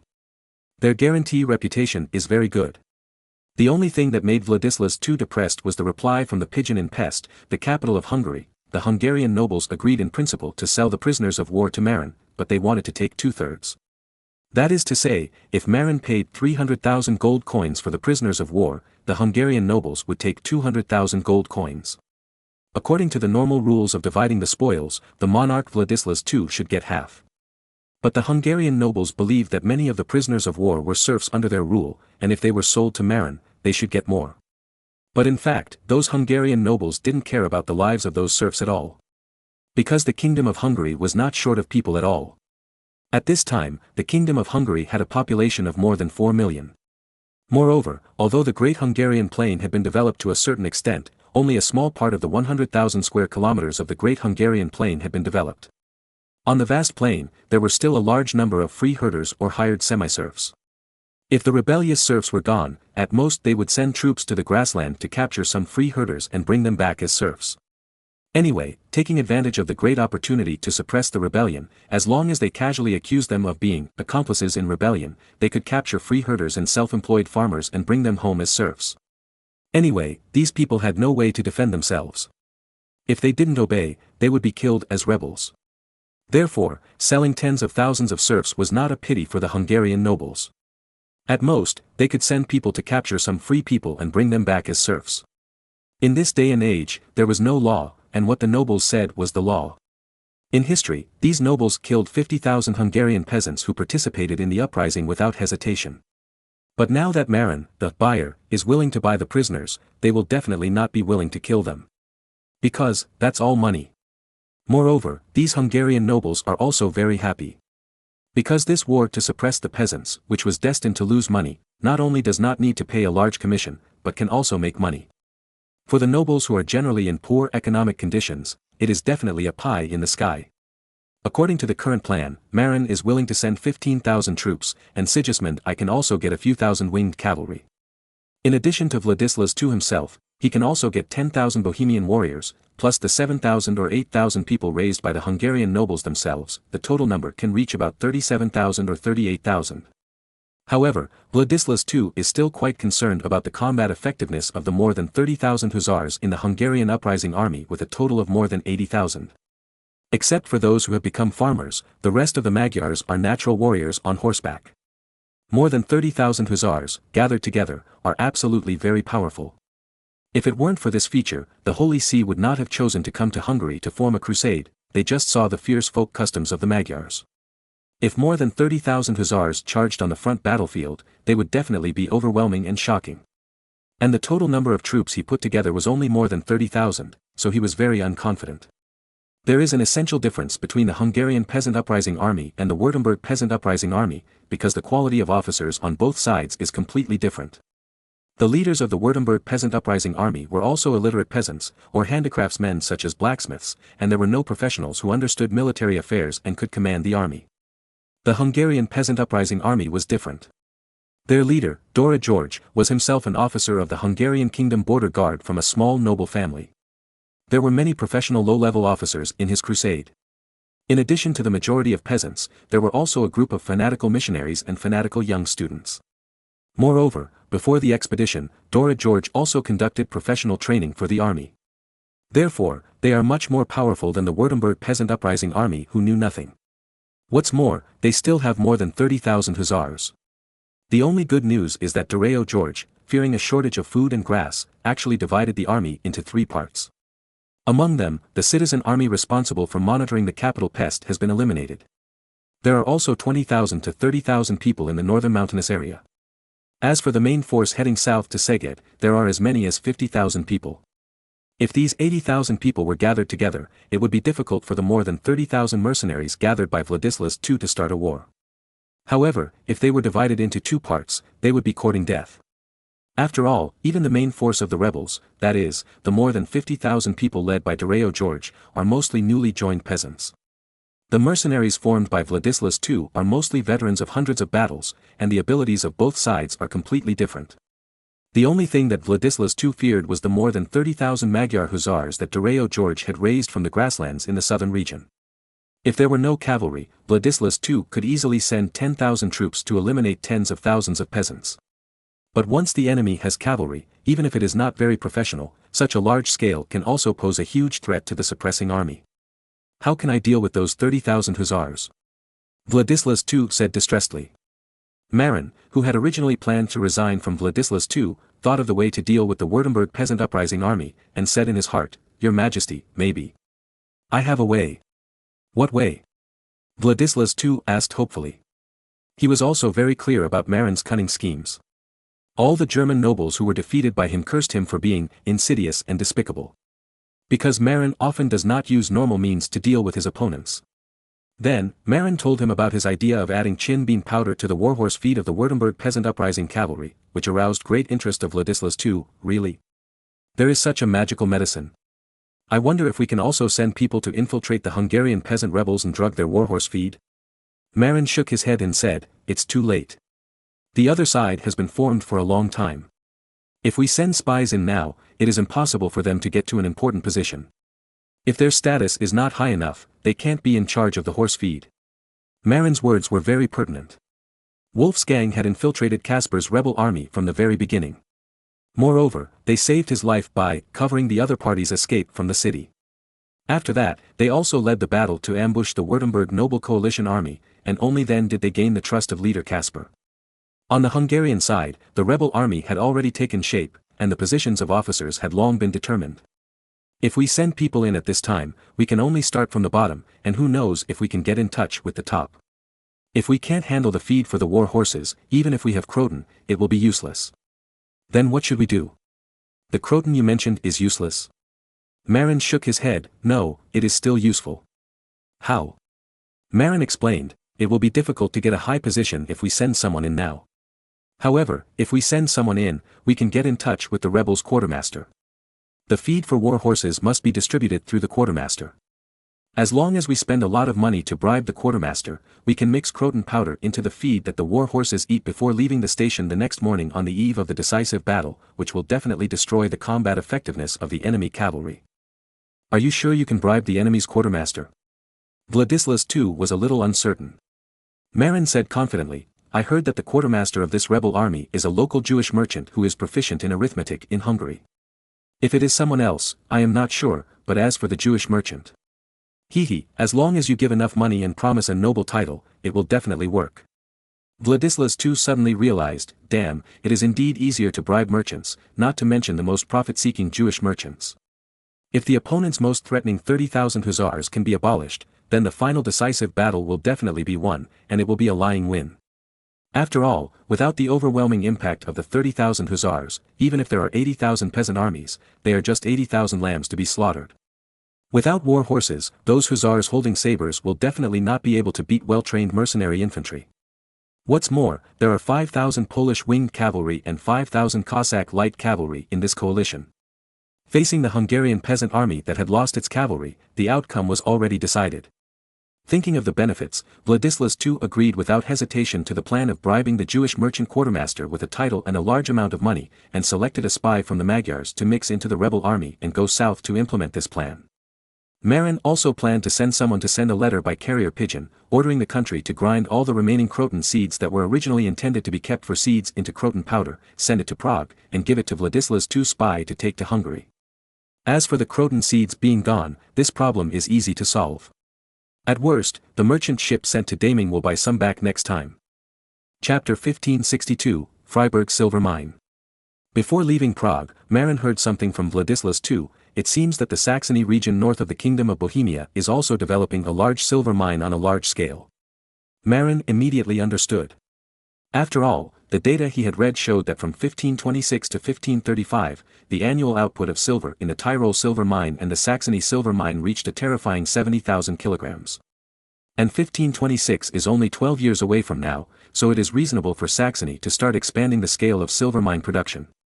Thinking of the huge silver production here in the future, Marin was moved. So, after leaving Prague, he did not return by the original route, but went north to Saxony. Saxony's silver mine is not in the electorate of Saxony, but in Freiburg in the south of the Duchy of Saxony. This large silver mine in Freiburg was actually discovered and mined in 1165. However, its mining scale has always been small. It seems that its surface silver reserves are not very obvious. Otherwise, when Saxony was divided in 1485, the eldest branch of the Elector Ernst would not have given it to his younger brother, Duke Albrecht. It was precisely because they did not see the huge prospects of the Freiburg silver mine that the eldest branch of the Elector Ernst easily gave the silver mine to his younger brother. However, it seems that the prospectors under Duke George have discovered deep and large veins in the Freiburg silver mine in the past 2 years. Therefore, Duke George is now organizing people to carry out large-scale development.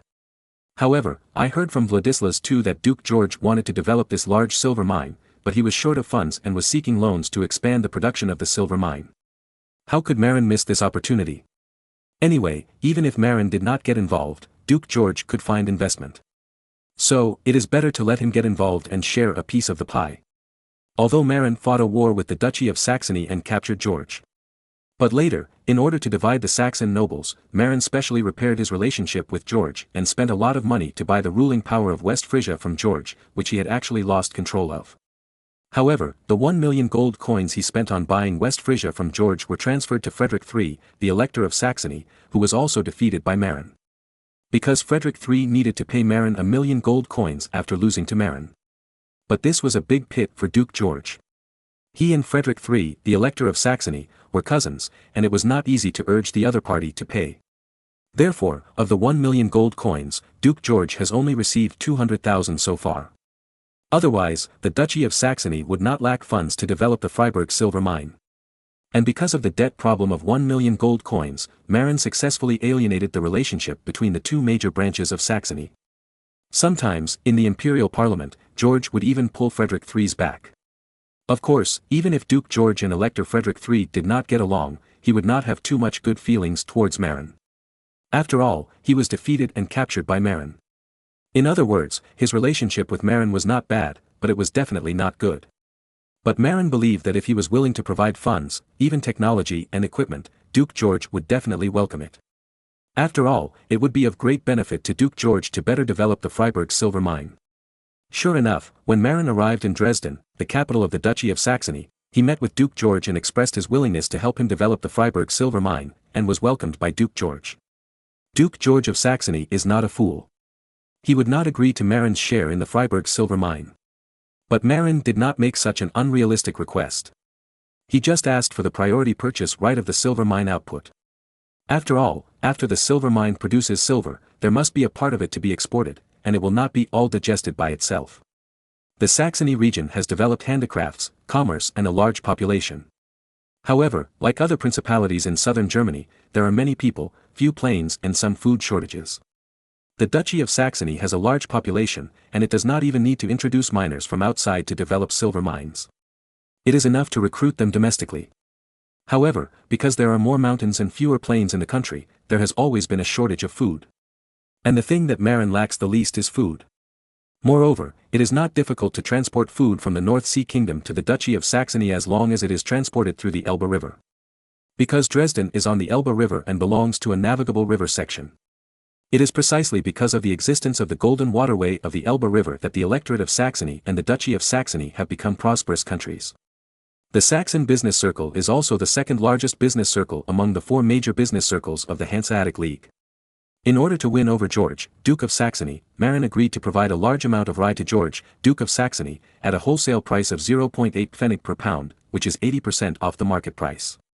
In the food-deficient southern Germany, the price of rye is actually more than 1 pfennig per pound. At least, in the Duchy of Saxony, the price of rye is 1.1-1.2 pfennigs per pound. Marin provides grain to Duke George at a wholesale price of 0.8 pfennigs per pound. He can make a lot of money by reselling it.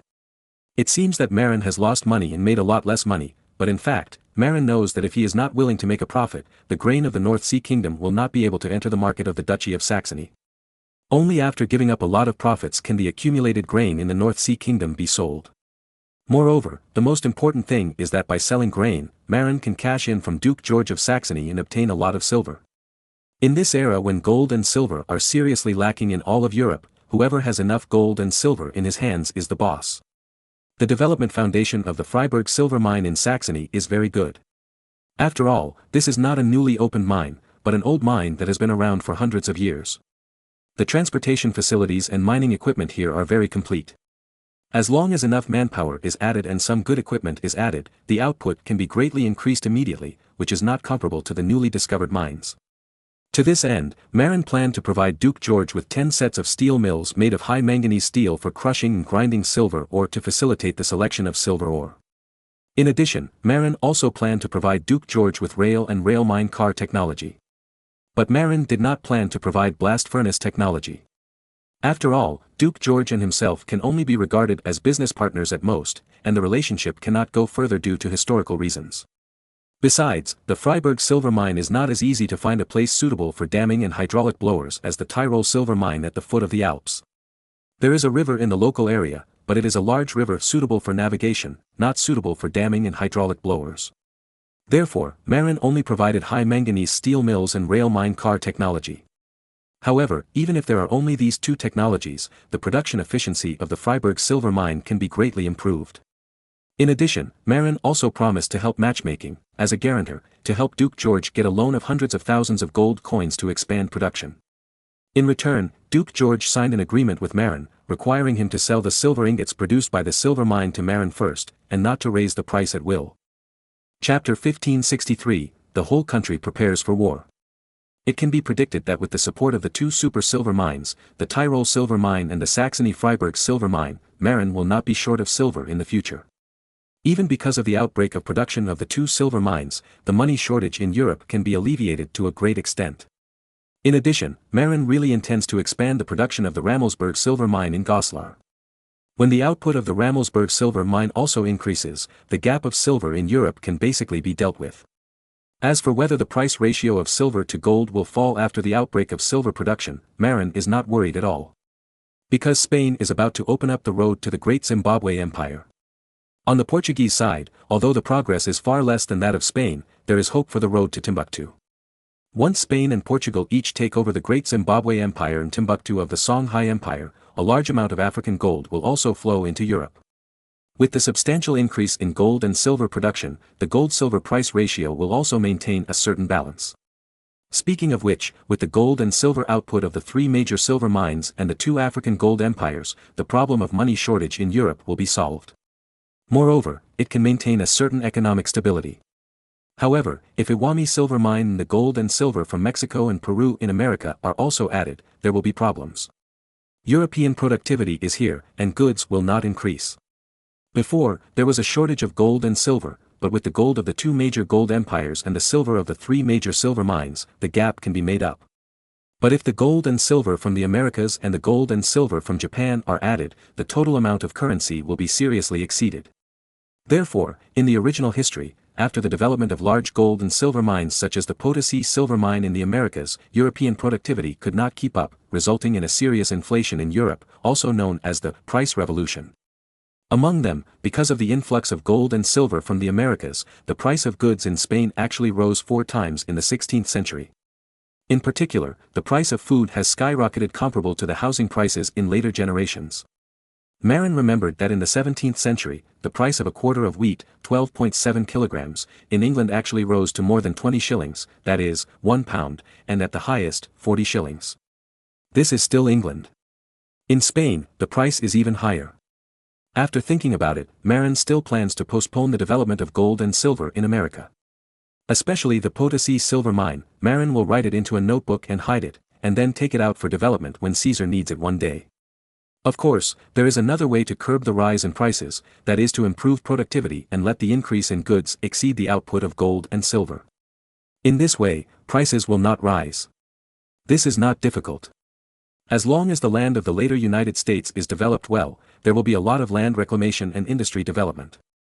In that case, the increase in gold and silver will be inconspicuous. Why did the Bretton Woods system collapse in the future?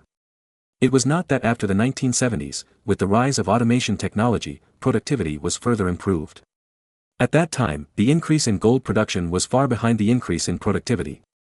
In desperation, the gold standard system could only collapse. In other words, as long as Marin makes good use of the rich resources of the later United States, vigorously develops productivity, and increases the total amount of goods sharply, then even if the gold and silver mines in America are developed, it will not cause inflation. As for paper money, Marin dare not do it. Before a modern financial system was established, it was easy for unprofessional monarchs to issue paper money excessively. Just like the Ming dynasty, due to excessive issuance of treasure notes, the treasure notes depreciated rapidly, and even private trade refused to accept treasure notes. In the 19th century, when the world economy and productivity developed rapidly, until 1880, only Britain was on the gold standard. Other countries, such as the United States and France, implemented a gold and silver bimetallic standard and had very few paper money. The United States only issued a large number of greenback dollars during the Civil War, but after the war, all of them were redeemed and gold and silver coins continued to circulate in the market. It was not until the 1870s that the world's silver production soared and the silver coin depreciated sharply, forcing many countries to abandon the gold and silver bimetallic standard and start using the gold standard. In other words, only when scientific and technological productivity develops to a certain level can it be suitable to issue paper money. There are not many countries that can make paper money early like the British Empire. For example, after the United States issued $450 million in greenback US dollars during the Civil War, a large number of counterfeit banknotes appeared on the market, which seriously impacted the market.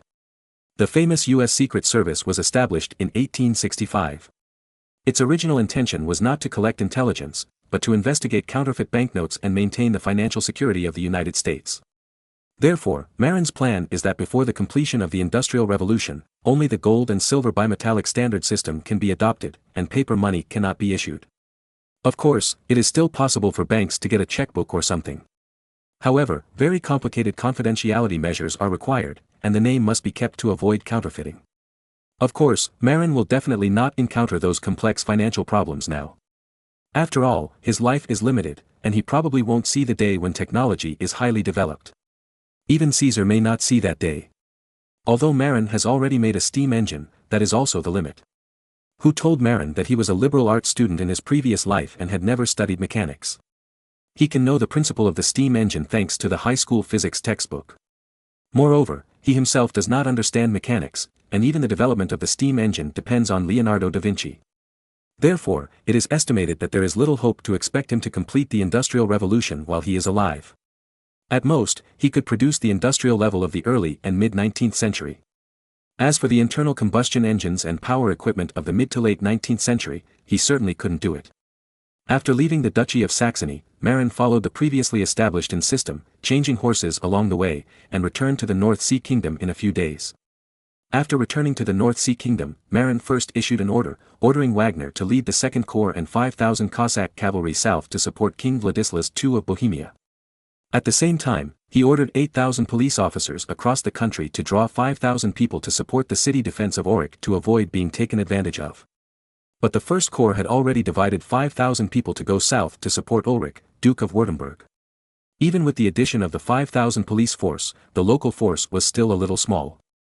Therefore, Marin ordered that 20,000 people be selected from the tens of thousands of civilians who usually accompanied the army, and they were trained and given weapons and armor to help defend the city and avoid attacks on the local area.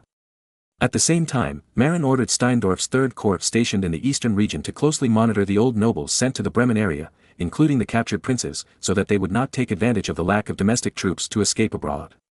Once they escape, if they set up an exiled regime, it would be a big trouble. Therefore, Marin secretly ordered Steindorf if anyone dared to take the opportunity to escape, he would be killed without mercy. Not only that, Marin also issued a war preparation order to the Ruhr area in the south. In order to prevent the rebellion of the 8 new princes in the ruling area, Marin sent civil officials to appease the local area, and sent a group of old officers to Bochum, the capital of the Ruhr area of the North Sea, to recruit 10,000 civilians and carry out military training in full swing in the local area to deter the southern region and avoid unrest. Even the 1,000 mining guards sent to the mining center of Goslar were temporarily expanded to 5,000 people to prevent riots. For a time, the entire Bahai Kingdom entered a state of war preparedness. Chapter 1564, Sailors' Tournament. It can be said that after sending 15,000 troops south, the North Sea Kingdom fell into a state of military shortage. Including the 5,000 people left by the 1st Legion and the 5,000 police officers transferred to Aurich, Aurich only had 10,000 combatants at this time. As for the 20,000 new recruits composed of military and civilian strongmen, they can only help defend the city at most and must not be used in field battles. Therefore, the entire North Sea Kingdom is a bit weak at the moment. Fortunately, after defeating the 8 principalities, Marin concentrated the original captured principalities and most of the nobles of the 8 countries in the Bremen area. And half of Steindorf's 3rd Legion is stationed in the province of Bremen to guard against the principalities and nobles of the 8 countries who were forced to migrate. With the defense of the 3rd Legion, there is no need to worry about the captured principalities and nobles causing any trouble. What's more, for the sake of safety, Marin simply asked Steindorf to take the other half of the 3rd Legion and temporarily move all of them to Bremen province to ensure that these captured princes and nobles could not escape and make trouble. Marin did a great job. If these nobles were allowed to stay in their hometowns, once they saw that the North Sea Kingdom was short of troops, they would definitely take the opportunity to make trouble. And in the face of these local snakes in their hometown, the price Marin paid to suppress them would be very high. Therefore, he simply moved the main nobles of those countries to Bremen province every time he defeated a country. In this way, although Bremen province was harmed, other provinces were no longer in danger of making trouble. As for the 8 principalities conquered last year, Marin's control over the local areas is still relatively weak. However, this summer, there will probably be a large number of veterans who will retire. The total number is estimated to be as high as 2,000. Marin plans to disperse the officers among these veterans to the territories of the 8 principalities and let them serve as sheriffs. Then, draw personnel from the local militia to form more police forces. If there are 500 veterans serving as sheriffs, each training 25 people, it is equivalent to adding 12,500 police forces to the North Sea. With these policemen, plus the original nobles have basically been immigrated to Bremen, Marin's control over the 8 principalities can be roughly completed. And now, Marin only needs to ensure that there is no rebellion in those places. Fortunately, Marin is most afraid of the vicious French now. The main force is now all in Italy, and it is impossible to threaten the North Sea homeland. As for those German princes, they can free up their hands to deal with themselves. However, I am not committing suicide at the moment, and they have no reason to do it. Moreover, I sent 15,000 troops to the south to help King Vladislaus II of Bohemia, one of the 7 electors of Germany, to suppress the peasant uprising. At this time, whoever organizes people and horses to make things difficult for Marin is slapping Vladislaus II in the face. In any case, Vladislaus II was the top boss among the secular princes of the Holy Roman Empire. It was just that he didn't like to be in charge, so the Elector of Saxony Frederick III took away the dominant position. Compared with Marin, the nobles obviously hated the rebellious peasants more. In their view, the dispute with Marin was nothing more than a hostility due to different political views. As for the rebellious peasants, the nobles had the same attitude: they must be killed. Therefore, when Marin sent troops to help other nobles suppress the peasant uprising, others could not find an excuse to target Marin. Even if someone ignored it, it would be difficult to pull all the princes of Germany together. As long as there were not many principalities coming, Marin would not be afraid even if he had only 2 legions to guard his homeland, plus 20,000 new recruits. The only worry was that the places outside the province of East Frisia were destroyed by the enemy. After all, with this amount of troops, we can only give priority to defending the core areas. As for the remote areas, we can only give up for the time being. However, Marin actually has more than just these few troops. For example, he still has tens of thousands of sailors available. Marin now has more than 10,000 sailors serving him, and the end of May and the beginning of June is not the peak season for maritime trade. So, Marin simply gathered 5,000 idle sailors in the largest seaport, Emden, and held a sailors' tournament. What is a sailors' tournament? It is very different from the tournament of infantry on land. In the land tournament, you either ride on horseback or fight on foot. The sailors' tournament is completely different. Cavalry is impossible, and foot combat is also very different from foot combat on land. Because the sailors are fighting with the enemy on a ship that is shaking from side to side. However, the tournament in the port of Emden obviously cannot be fought on the ship. Otherwise, the audience can't see it. So, Marin thought of a way. He asked people to make a huge wooden board, then drilled holes at both ends of the board, strung iron chains, and hung it in the air. Then, it became something like a swing. However, this board is very long and wide, a bit like the deck of a boat. When someone pushes the swing, it is very similar to the scene of a ship swaying left and right on the sea. At this time, Marin asked the sailors of both sides of the competition to jump onto the wide wooden board, pull out the sailor's scimitar, and compete with each other, which can easily simulate the situation of fighting on the ship. Of course, the sailor's scimitar used in the competition must be unbladed, and the blade is wrapped with cloth strips to prevent the contestants from hurting each other. At the same time, both sides of the competition will wear wood armor and steel mask helmets to avoid being accidentally injured in the competition. Marin personally took the guards to the square outside Emden to watch the competition of 5,000 sailors and set up a high bonus. In addition, when the sailors jumped on the wide wooden board that swayed left and right to compete, Marin sent a violinist to play the theme song of the previous life, Pirates of the Caribbean, He is a Pirate. Of course, Marin had named this song, He is a Knight, before. However, such passionate music is also very appropriate to set off the sailors' competition. In fact, the song was originally called, He is a Pirate, which is very suitable for the sailors to compete with swords on the swaying wooden board. I declare that the sailors' competition begins now. After Marin announced loudly with a trumpet, the contestants put on wooden armor on the boat, put on steel mask helmets, and jumped onto the wide wooden board that was swaying left and right with unsharpened sailors' scimitars wrapped in cloth strips. After the referee took a look, he announced loudly, simulate the sea conditions with calm wind and waves. Then, the wide wooden board was artificially controlled to sway left and right with a very small amplitude. The two participating sailors, holding sailors' scimitars wrapped in cloth strips, slid forward and fought with their opponents. At the same time, the passionate violin music, He is a Pirate, sounded on the side. Amid the cheers of the audience, the two fought back and forth on the wooden board until one of them was stabbed in the chest. Then, after the referee announced the winner, he announced, now, simulate medium wind and waves. The wide wooden board swayed more from side to side, which also increased the difficulty of the two sailors' duel. But both sides were old sailors, and this shaking did not bother them. In the end, one of the sailors suddenly kicked the other off the wooden board during the fight. Of course, the wooden board was very close to the ground, and falling off the wooden board would not hurt him. However, according to the rules, falling off the wooden board is equivalent to falling into the sea in a naval battle, which is equivalent to losing. Finally, the two sailors fought on the wide wooden board that swayed very much from side to side in a situation simulating strong winds and waves. This time, one of them did not stand firmly and fell down by himself, and was directly judged as the loser. Then, the contestants from other groups took turns to present the audience with wonderful simulated shipboard fighting, which made the audience excited. In particular, there is the passionate famous song, He's a Pirate, as the dubbing.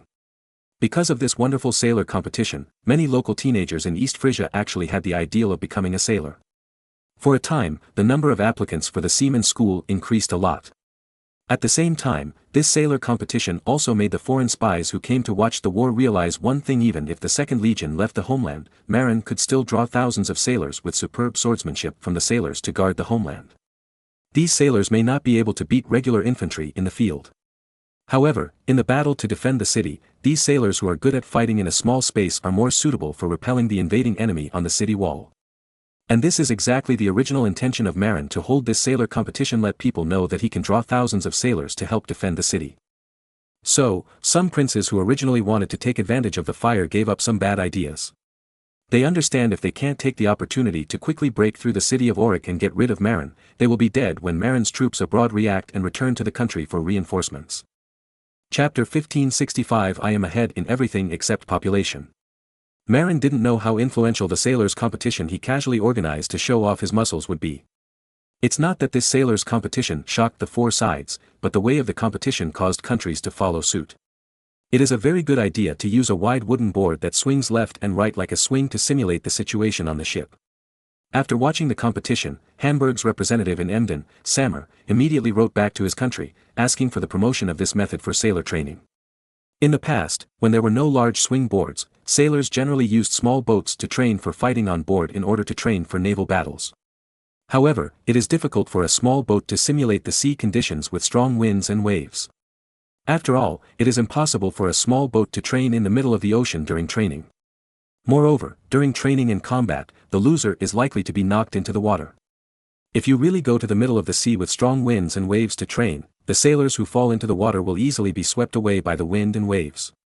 Marin used an oversized swing board and a swinging method to simulate the violent left and right shaking of a sea ship under strong winds and waves, which can not only simulate the scene at a low cost. Moreover, the risk factor is very low. Because, during the competition, Marin laid a thick layer of hay under the swing planks. Even if the swing planks were knocked off, they would fall on the haystack and would not be injured. Of course, Sammer is not the only one with a discerning eye. The Lübeck representative in Emden also saw something and wrote back to his country, suggesting that this method be used to train sailors in the martial arts of fighting on ships. In the North Sea country, the Admiral of the Navy, Baron Kidd, also wrote to Marin, requesting that this method be used to train sailors' combat skills in the future, as well as the adaptability of new sailors to the left and right shaking of ships. Baron Kidd even expressed dissatisfaction with Marin's public way of training sailors. He was mainly worried that if the French learned this set, naval battles would become fierce in the future. After all, for France, the most lacking are ships and training grounds at sea. Now, with this simple training method that can train sailors' fighting skills on land, the French will definitely not let it go. In the future, the French will surely be able to train a group of powerful sailors who are adaptable to the shaking of ships and good at fighting on the deck of ships. Marin did regret this. However, he did not care much. After all, he asked his men to develop the Pexan gun. As long as that thing is made, why bother with deck fighting? A few shots can sink the opponent's warship, why should we draw swords and chop each other on the deck? In addition, Marin is asking the shipyard in Long Island, New York to try to build a 1,000-ton warship. The 1,000-ton warship is very high, and the enemies on the small boats can't jump on the boat to help even if they want to. In history, the soldiers of the Indian and Egyptian coalition forces in the Jiao Sea battle lost the naval battle because their boats were small and they could not jump on the tall Portuguese warships. They could not chop their opponents and could only be slowly beaten by the Portuguese warships with cannons.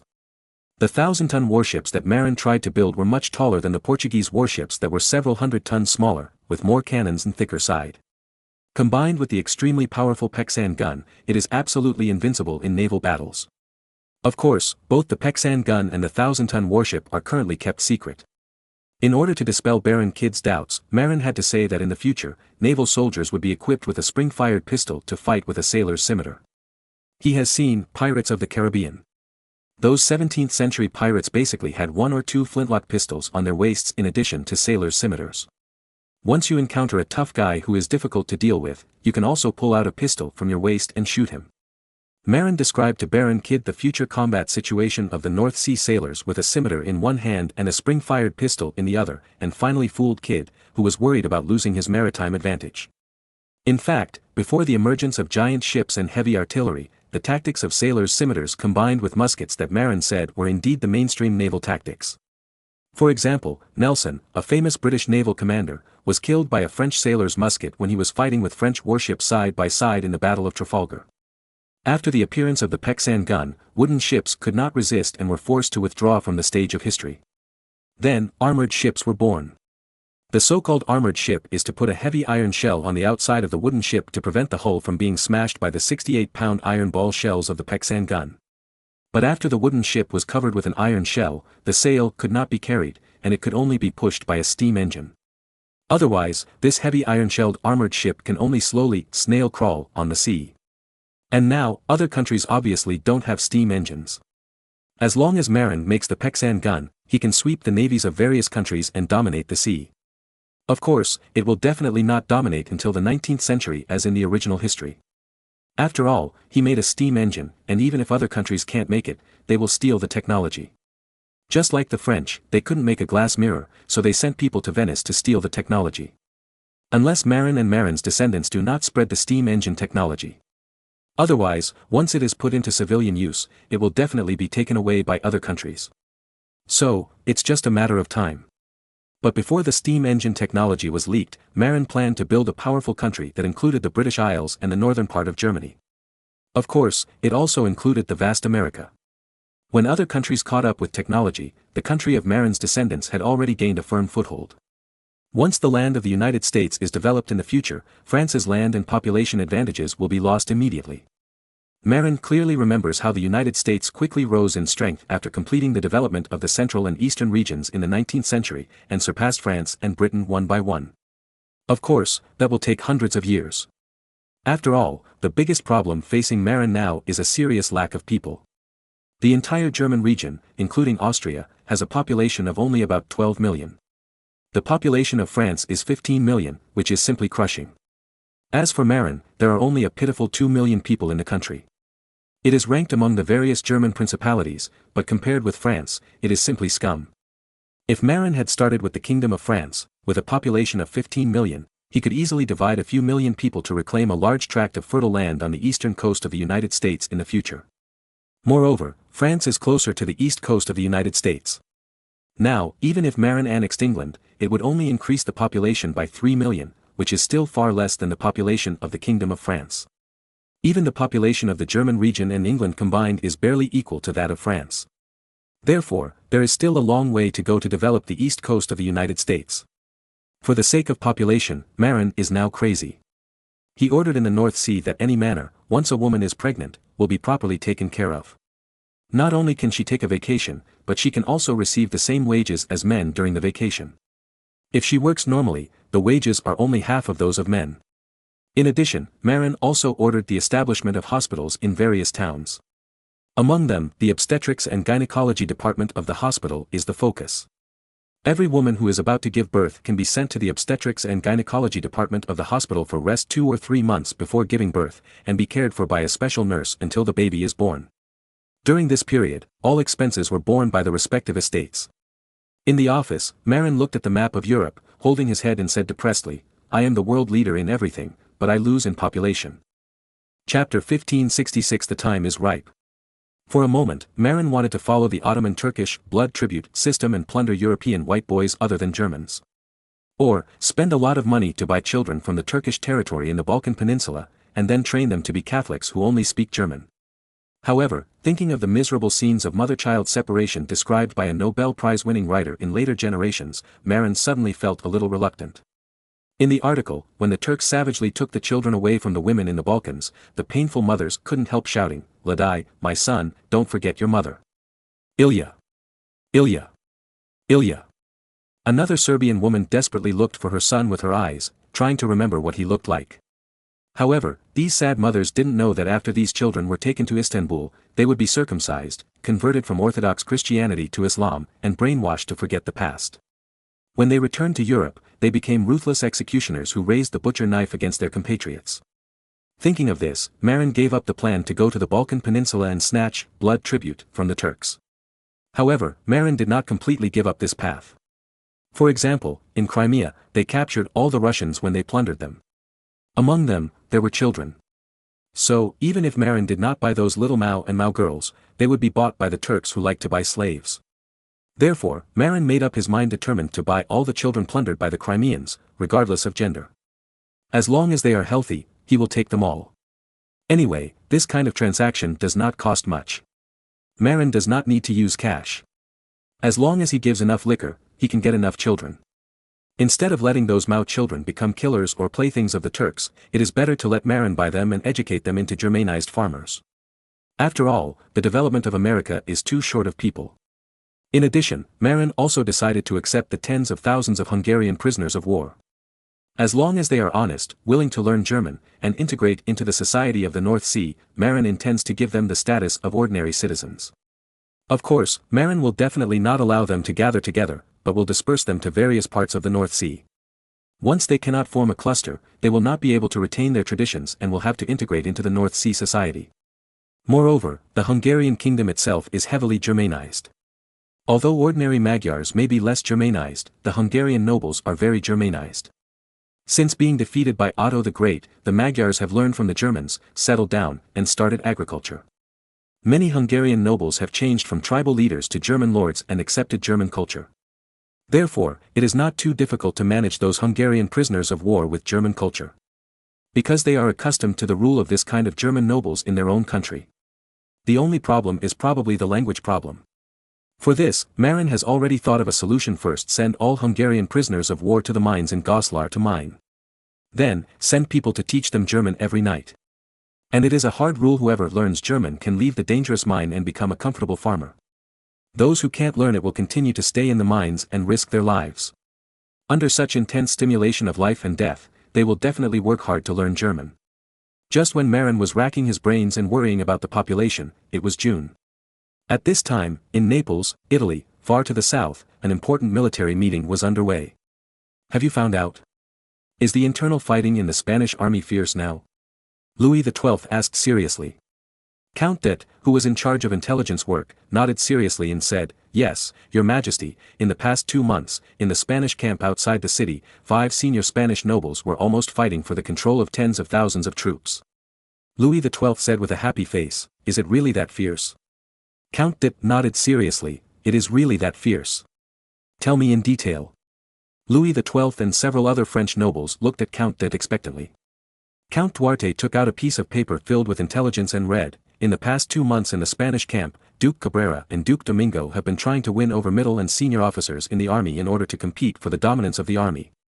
At the same time, they also won over the 3 counts who served as adjutants, Count Emin, Count Scudo and Count Lopez. However, the 3 counts seem to have other plans. They cannot compete with the 2 dukes and cannot get involved in the supreme command. However, the 3 of them formed a small group and are also winning over officers to enhance their voice in the army. Now, whenever the Spanish army holds a military meeting, the scene will be extremely heated.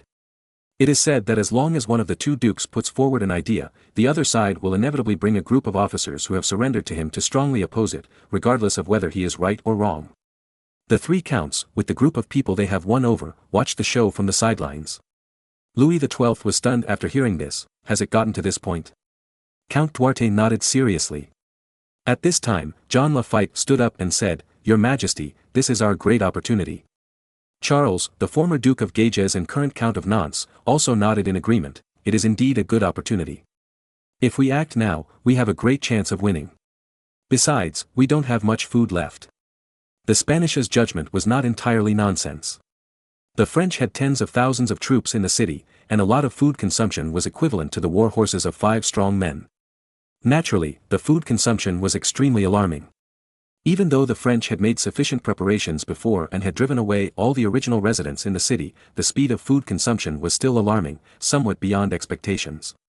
According to the estimate of the quartermaster, the French army's food would run out in at most 1.5 months. At that time, if they did not break through, they would die. The main reason why the Spanish estimate was different from that of the French was the number of civilians. The Spanish believed that the French army of 50,000 to 60,000 had at least 30,000 to 40,000 civilians in the city.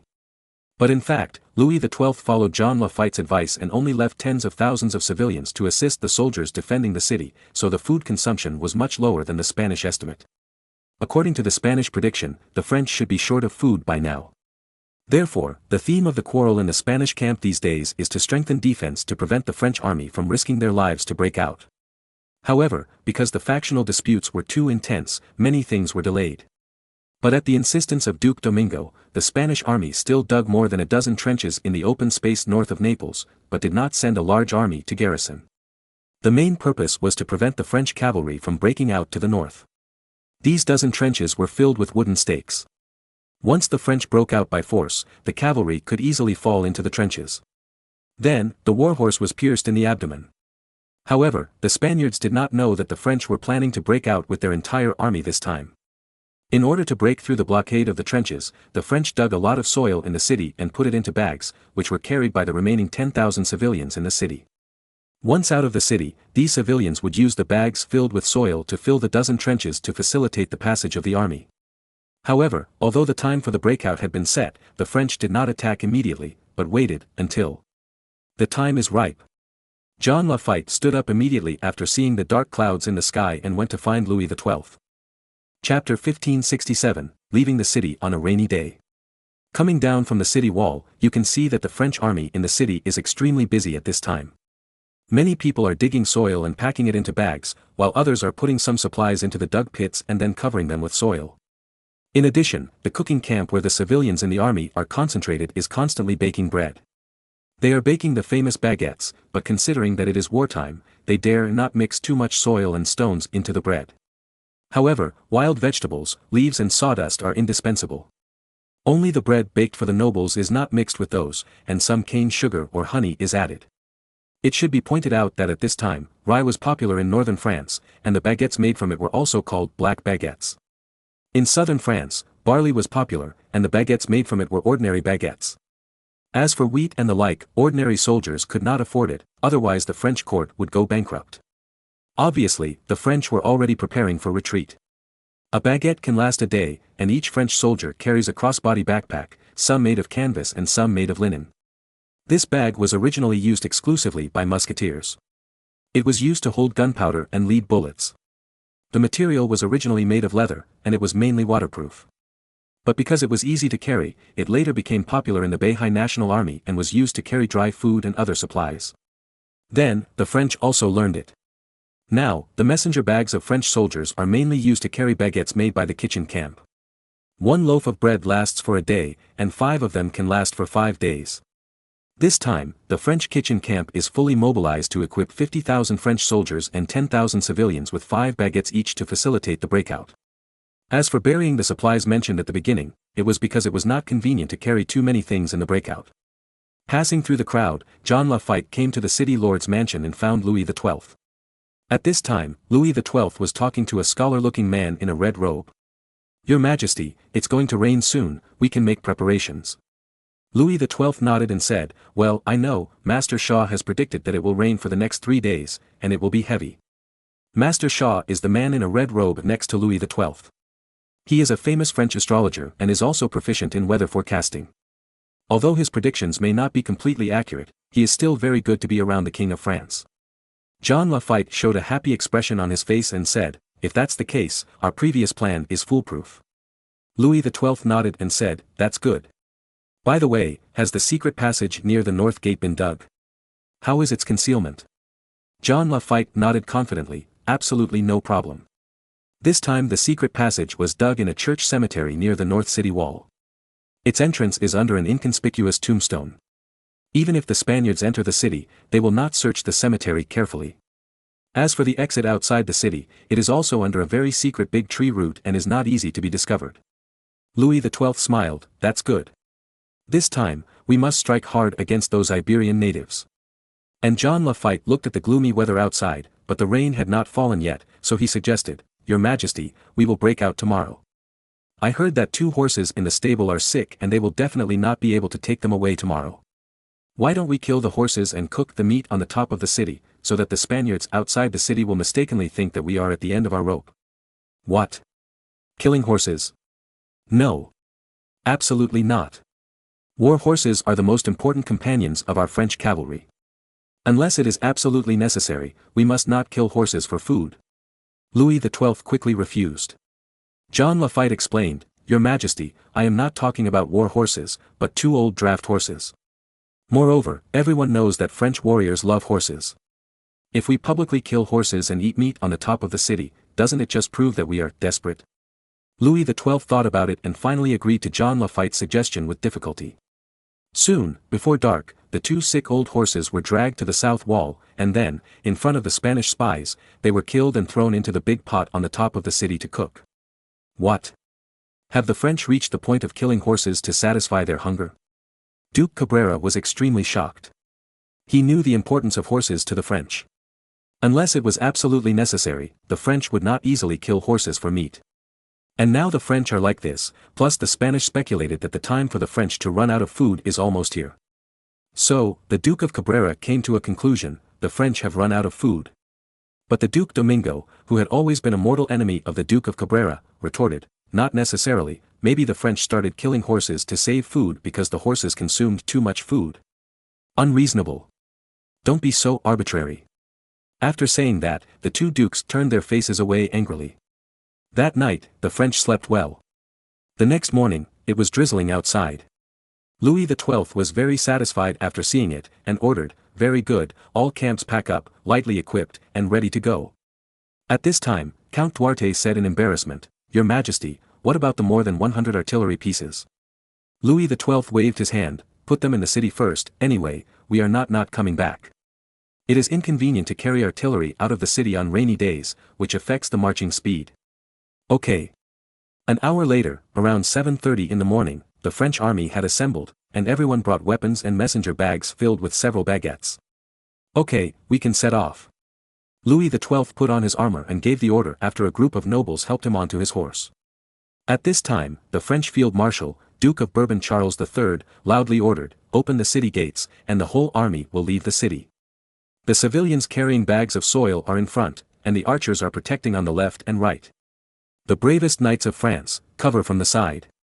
After the order was issued, more than 10,000 civilians, some carrying bags of soil, some pushing European-style wheelbarrows with bags of soil on them, and some driving draft horses with 1 or 2 bags of soil on each side, walked in the front and went out of the north gate of Naples, heading straight for the first line of defense 500 meters away. They were trotting forward, and before the Spaniards could react, they had already walked 500 meters. Then, the civilians carrying bags of soil threw the bags of soil into the first tunnel, and instantly paved a road for the French army to pass through.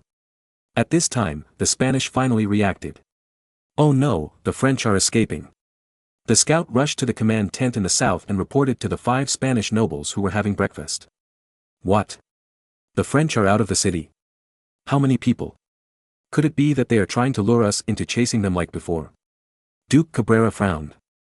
The scout said anxiously, it's not a lure, it's a mass escape. Their infantry also followed them out of the city.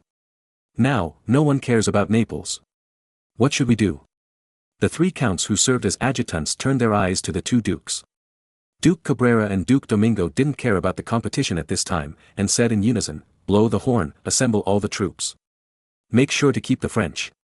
Even if you can't keep all of them, you must make them pay a huge price. Both of them knew that if they let the French run away in one piece, their future would be worrying.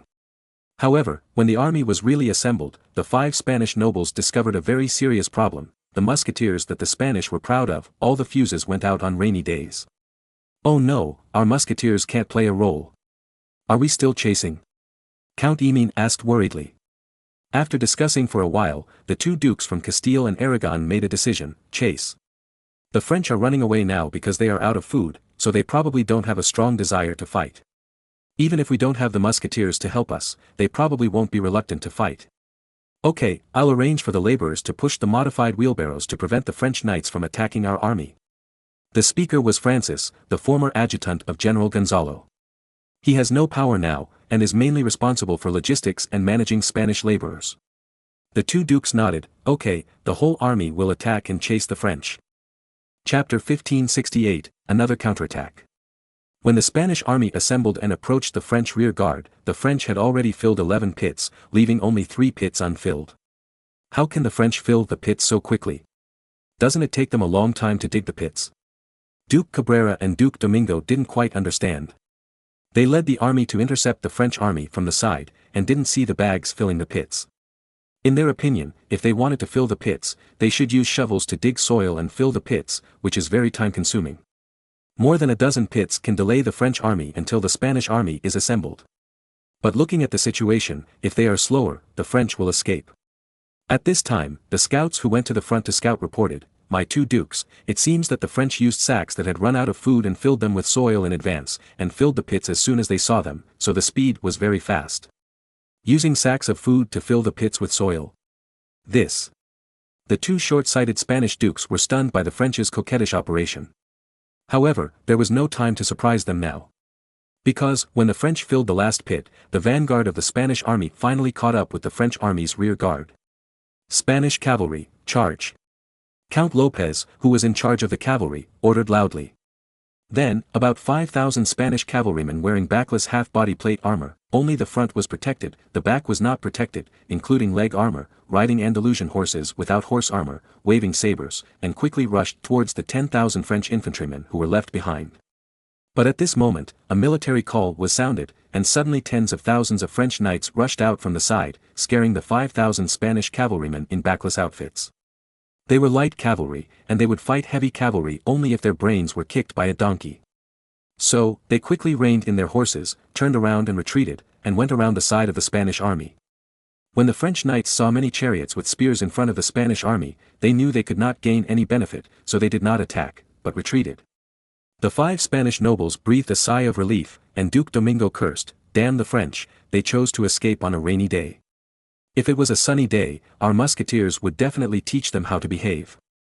Speaking of it, it was also the Spanish who were unlucky. The climate in Italy is a Mediterranean climate, with hot and dry summers and little rain. Unfortunately, they encountered this rainy day.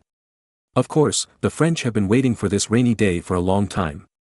It can only be considered unlucky for the Spanish to encounter rainy weather in Italy in the rainless summer.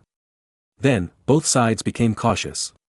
The French retreated cautiously, and the Spanish also chased cautiously. Then, during this period, crossbows became the main weapon for mutual killing. But unfortunately, the Spanish army mainly relied on matchlocks for long-range attacks, and there were only 500 crossbows. In contrast, France had about 1,500 crossbows. Therefore, in this drizzling weather, the French had an absolute advantage in the exchange of fire between the 2 sides.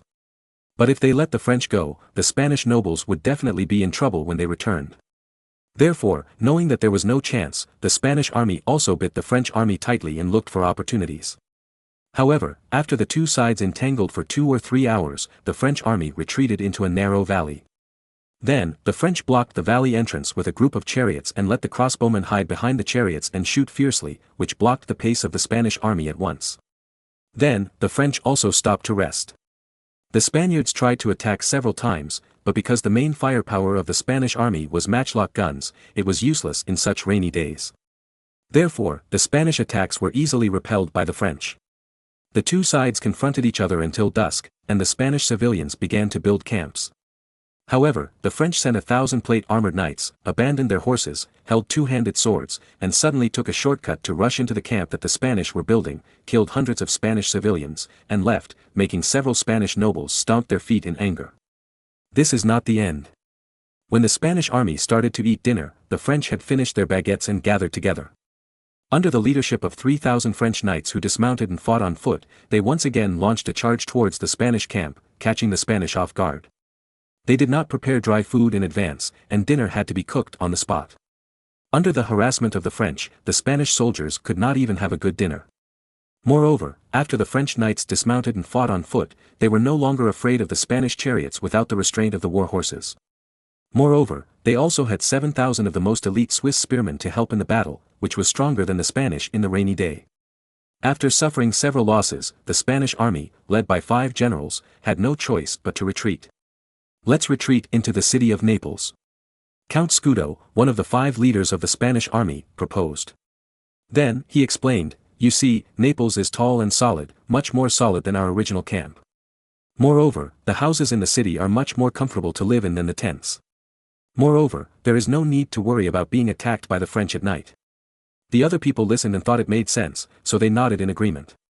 Then, after returning to the camp, the Spanish army moved the baggage in the camp into the empty city of Naples one by one. As for chasing the French, get up early tomorrow morning. Anyway, the valley where the French stayed is only more than an hour away from Naples. The reason why they chased for 2 or 3 hours just now is because both sides dare not walk fast. As long as they hurry up and march tomorrow morning, they can still catch up. If the rain can stop tomorrow and the Spanish musketeers can exert their combat effectiveness, it will be even better. After entering the city of Naples with tall and solid walls, the Spaniards, out of caution, sent people to search the whole city at first to prevent the French from leaving any ambushes. As a result, not a single ghost was seen in the city, and everyone relaxed. However, they did not know that there was a place they had neglected. At the same time, in the French valley camp, Louis XII ordered, everyone, quickly set up the tents and take the time to rest. Then, he sent 2,000 knights to take off their plate armor and horse armor and put on knight swords. Baron Victor, can you guarantee to clear out the dozens of Spanish scout cavalry outside the valley and not let anyone go? The knight named Victor nodded solemnly and said, Your Majesty, please rest assured that our people have already found a secret passage in this valley, which can go around behind the enemy. As long as the enemy's retreat is blocked, we can guarantee to kill those Spanish scouts. Obviously, the Spaniards also left dozens of scout cavalry to monitor the movements of the French army. However, they were left by several Spanish generals to prevent the French from escaping. Once the French took advantage of the night to escape, they would send people back to report the news. But unexpectedly, the French had no intention of running away, and they were planning to take their lives. More than an hour later, Baron Victor led 2,000 French knights around to the back, completely blocked their retreat, and killed dozens of Spanish reconnaissance cavalry. A few hours later, around 2 o'clock in the morning, there was a commotion in the French camp in the valley. Get up quickly. The commanders of each camp began to urge the French soldiers to get up. An hour later, the French army was ready to march towards Naples. However, the French commander repeatedly stressed that no big noise was allowed. Obviously, this was another backhand attack. Chapter 1569, The Battle of Naples, Part 1. What kind of tactics is this? In fact, this is what Marin learned from the Burning Xenia in Romance of the Three Kingdoms. At the beginning, Chao's army was powerful. After burning Boangpo, Zhuge Liang saw Cao Cao's army coming to attack, and knew that he could not defeat the enemy, so he took the initiative to withdraw from Xenia City and gave Xenia City to Chao's army. That night, Chao's army rested in the city. But Zhuge Liang had already left hidden pieces in the city and prepared enough materials for arson. Then, while Chao's army was asleep, Zhuge Liang's hidden pieces were everywhere in Xenia City to prevent fires, causing chaos in Chao's army. Seeing the whole city on fire, Chou's army fled from the east gate, and then was chased and killed by Zhao Yun for a while, with huge losses. When Chou's army fled to the Baihe River, Guan Yu opened the gate to release water, drowning a large number of soldiers and horses. Of course, this is not true. Moreover, it is not feasible to play the strategy of burning Xenia in Naples. Why? This is caused by the difference in building materials between the east and the west. In Naples, the main structure of houses is brick and stone, which is not easy to ignite. The ancient Chinese city of Xenia is mainly wooden houses, which is convenient for arson. Moreover, in order to avoid being hurt by the Spanish muskets, the French army specially chose to leave the city on rainy days. Even if there are many wooden houses in Naples, it is not easy to set fire. Therefore, copying the burning Xenia will not work. Marin thought about it and had to adopt a weakened version of burning Xenia. That is, there is no burning, but a back door is left to facilitate the French army to kill back. The Spaniards have never seen any tricks. After entering the solid city of Naples, they certainly did not expect the French army to kill back. This is the opportunity for the French army. Sure enough, when the French army arrived outside the city, the Spaniards on the top of the city did not move. At this time, the French war horses stopped 5 kilometers away, and their mouths were sealed with cloth strips, and the horseshoes were wrapped with thick cloth to avoid too much noise. Then, all the French soldiers dismounted and walked, leaving only some soldiers to protect Louis XII and his entourage from a distance. The rest of the soldiers, including the French knights, all changed to two-handed swords, dismounted and walked. It was pitch black on a rainy night, without any light. But the French were familiar with the terrain. They held hands and moved forward carefully, coming to a place not far from the city wall. Then, hundreds of knights took the lead and came to an old tree, opened the tree hole, and revealed a dark hole. "Go down quickly and enter the city," the French commander ordered. But the leading French knight was a little depressed and said, "There is no light in the tunnel, and I can't see anything." The commander handed him a canvas bag and said, "This is a candle, a tinder, a matchlock in a tube, so that the spark will not be discovered, and gunpowder. After entering, light the candle and stick it on the wall. Remember, no light is allowed at the entrance. Otherwise, you will be subject to military law." The leading knight nodded, first entered the tunnel, and then lit candles inside and stuck them on the walls on both sides. In this way, there is no need to smear the darkness in the tunnel. Then, 100 French knights, who were strong in infantry combat, entered the bright tunnel one after another and quietly moved forward. When they reached the exit of the cemetery behind the chapel near the north wall of the city, the leading French knight carefully and slowly moved away the hollow tombstone, climbed up, and then turned around and returned to the tunnel. "How is it? Is there anyone guarding this area?" "The church door is closed. There is a wheelbarrow at the door. There are probably a few Spaniards living inside. However, this is not important. We can go around from the back without alarming them. As for the door, I dare not get close. There are probably people stationed there.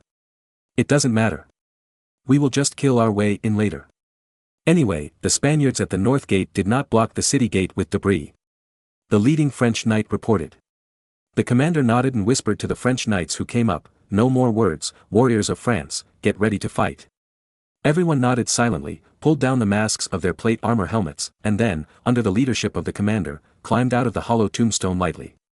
Then, they left the cemetery, stuck to the city wall, and quietly approached the north gate 200 meters away. At this time, it was about 4 o'clock in the morning, and it was almost dawn. But this time period is also the most sleepy time. At this time, the Spanish soldiers were basically asleep, and the night patrol team would also go to rest in the middle of the night. 100 French knights walked all the way to the inside of the north gate without being discovered. Then, the commander ordered several torches to be lit with a fire stick to illuminate the gate hole. "Who is it?" At this time, a Spanish gatekeeper who was sleeping in the gate hole saw the fire, yawned, and asked casually in Spanish. However, he had no chance to know the answer. Seeing that the defenders were alarmed, the French commander immediately ordered a strong attack. The Spanish gatekeeper who was asking questions in a daze was chopped into several pieces by the French knights who rushed forward with a two-handed sword before he stood up. Then, more than 30 Spanish troops in the gate hole were eliminated in a very short time. After all, they were facing French knights with high martial arts skills. Moreover, they were French knights wearing plate armor, which was too bullying. But the fighting in the gate hole still alarmed the Spaniards in the city. The Spanish defenders in a yard near the gate hole heard the miserable howling coming from the gate hole and were immediately awakened. Then, its commander blew the horn, alarming the whole city. Hearing the horn, the French vanguard commander was anxious. After ordering several French knights to open the city gate, he led the others to gather at the inner exit of the city gate to prevent the Spanish from counterattacking. After several French knights opened the city gate, they shouted in French, "Charge, brothers!" Then, a large number of French soldiers rushed to the city gate outside the city gate. After repelling the first batch of Spanish soldiers who counterattacked, the main force of the French army was already close to the gate. Seeing the army coming up, the French vanguard commander immediately ordered, "Warriors, follow me." Then, he took the lead waving his sword and rushed forward, followed by 100 French knights behind him, making way for the French soldiers behind. Then, a large number of French soldiers poured into the city and rushed forward along the streets, led by the French knights on foot. At this time, various trumpets sounded throughout the city of Naples, and the Spanish soldiers hurriedly stood up. Groups of Spanish soldiers, armed with weapons, rushed to the streets under the drive of officers, and lined up to resist the French charge. But the French knights who rushed to the front were too fierce, and ordinary Spanish infantry had no resistance in front of them. After all, these French knights were wearing invulnerable plate armor, and the two-handed swords they wielded were extremely lethal. So, the Spanish army retreated step by step on the street and retreated to the direction of the governor's palace of Naples in the center of the city. There, lived 5 supreme commanders of the Spanish army. Chapter 1570, The Battle of Naples, Part 2. In the governor's palace in Naples, the 5 Spanish nobles were awakened and gathered together to discuss countermeasures. Oh, damn the French, they must have hidden troops in the city, otherwise the city gates would not be opened. Duke Cabrera complained. Duke Domingo looked at him impatiently and blamed him. "Cabrera, now is not the time to complain, it's how should we deal with it. If we don't come up with a solution, we will be defeated. Then, all 5 of us will be finished." Duke Cabrera stopped talking immediately, and then the 5 of them looked at each other. All of them were somewhat helpless. They are all experts in internal fighting, but as for their talents, let's not talk about them. However, now is a critical moment of life and death, and the adjutant Francis who was standing by and serving was anxious. 5 adults, please make a decision as soon as possible. If you delay, the French will be here. Duke Cabrera said helplessly, "How to resist?" The subordinates reported that the French charging in the front are the bravest French knights, and ordinary infantry are not a match at all. Francis thought for a while and said, "I got it, we will send people to push all the carts over and block the streets to hinder the French from advancing."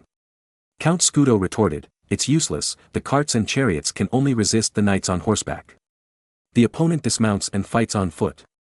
If they can't rush through, they can move the carts away." Francis said anxiously, "Even if we can't stop it, we can delay time. Now, we must gather the main force of the army and launch a resistance. Otherwise, the whole army will be wiped out."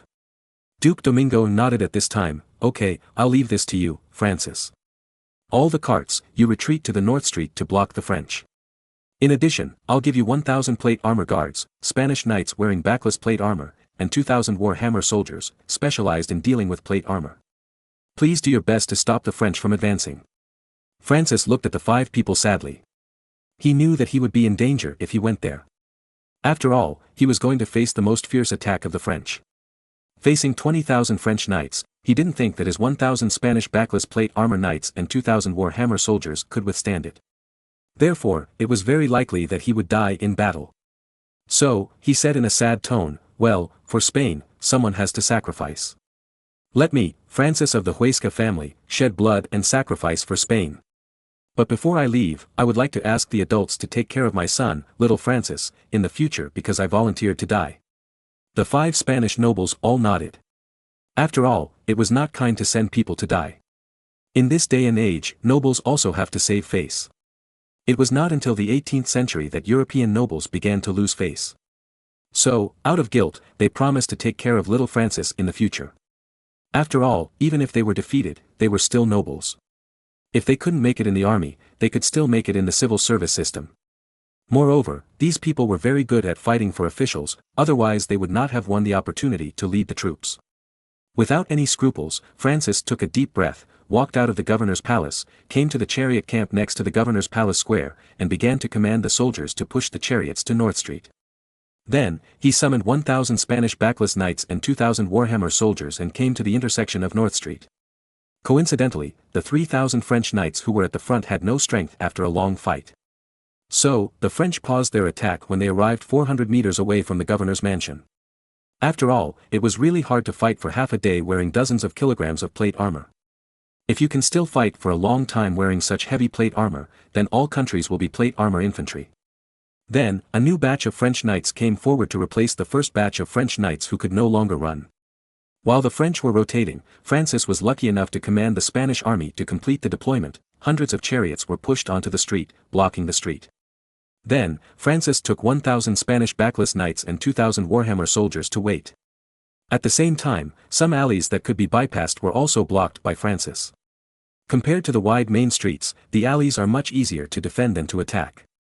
After all, the alleys are narrow and fewer people can pass through at a time, which is more conducive to defense. When a new batch of French knights were replaced, they were depressed to find that what greeted them was not fighting, but a pile of wheelbarrows. If they wanted to rush over, they had to move these wheelbarrows that were in the way first. But cleaning up garbage is not something that knights do. So, these knights were depressed and asked the infantry behind them to clean up. As time went by, the sky began to gradually brighten. When the French infantry had almost cleaned up the wheelbarrows, they were fiercely resisted by the oncoming Spanish army led by Francis. Dozens of French infantry were killed on the spot. Then, the French knights came up and fought fiercely with the Spanish resistance. Although the French knights were more skilled in martial arts, the streets were narrow after all, and the French knights could not display much. In addition, Francis and his Spanish soldiers were ready to die, and the battle became extremely fierce.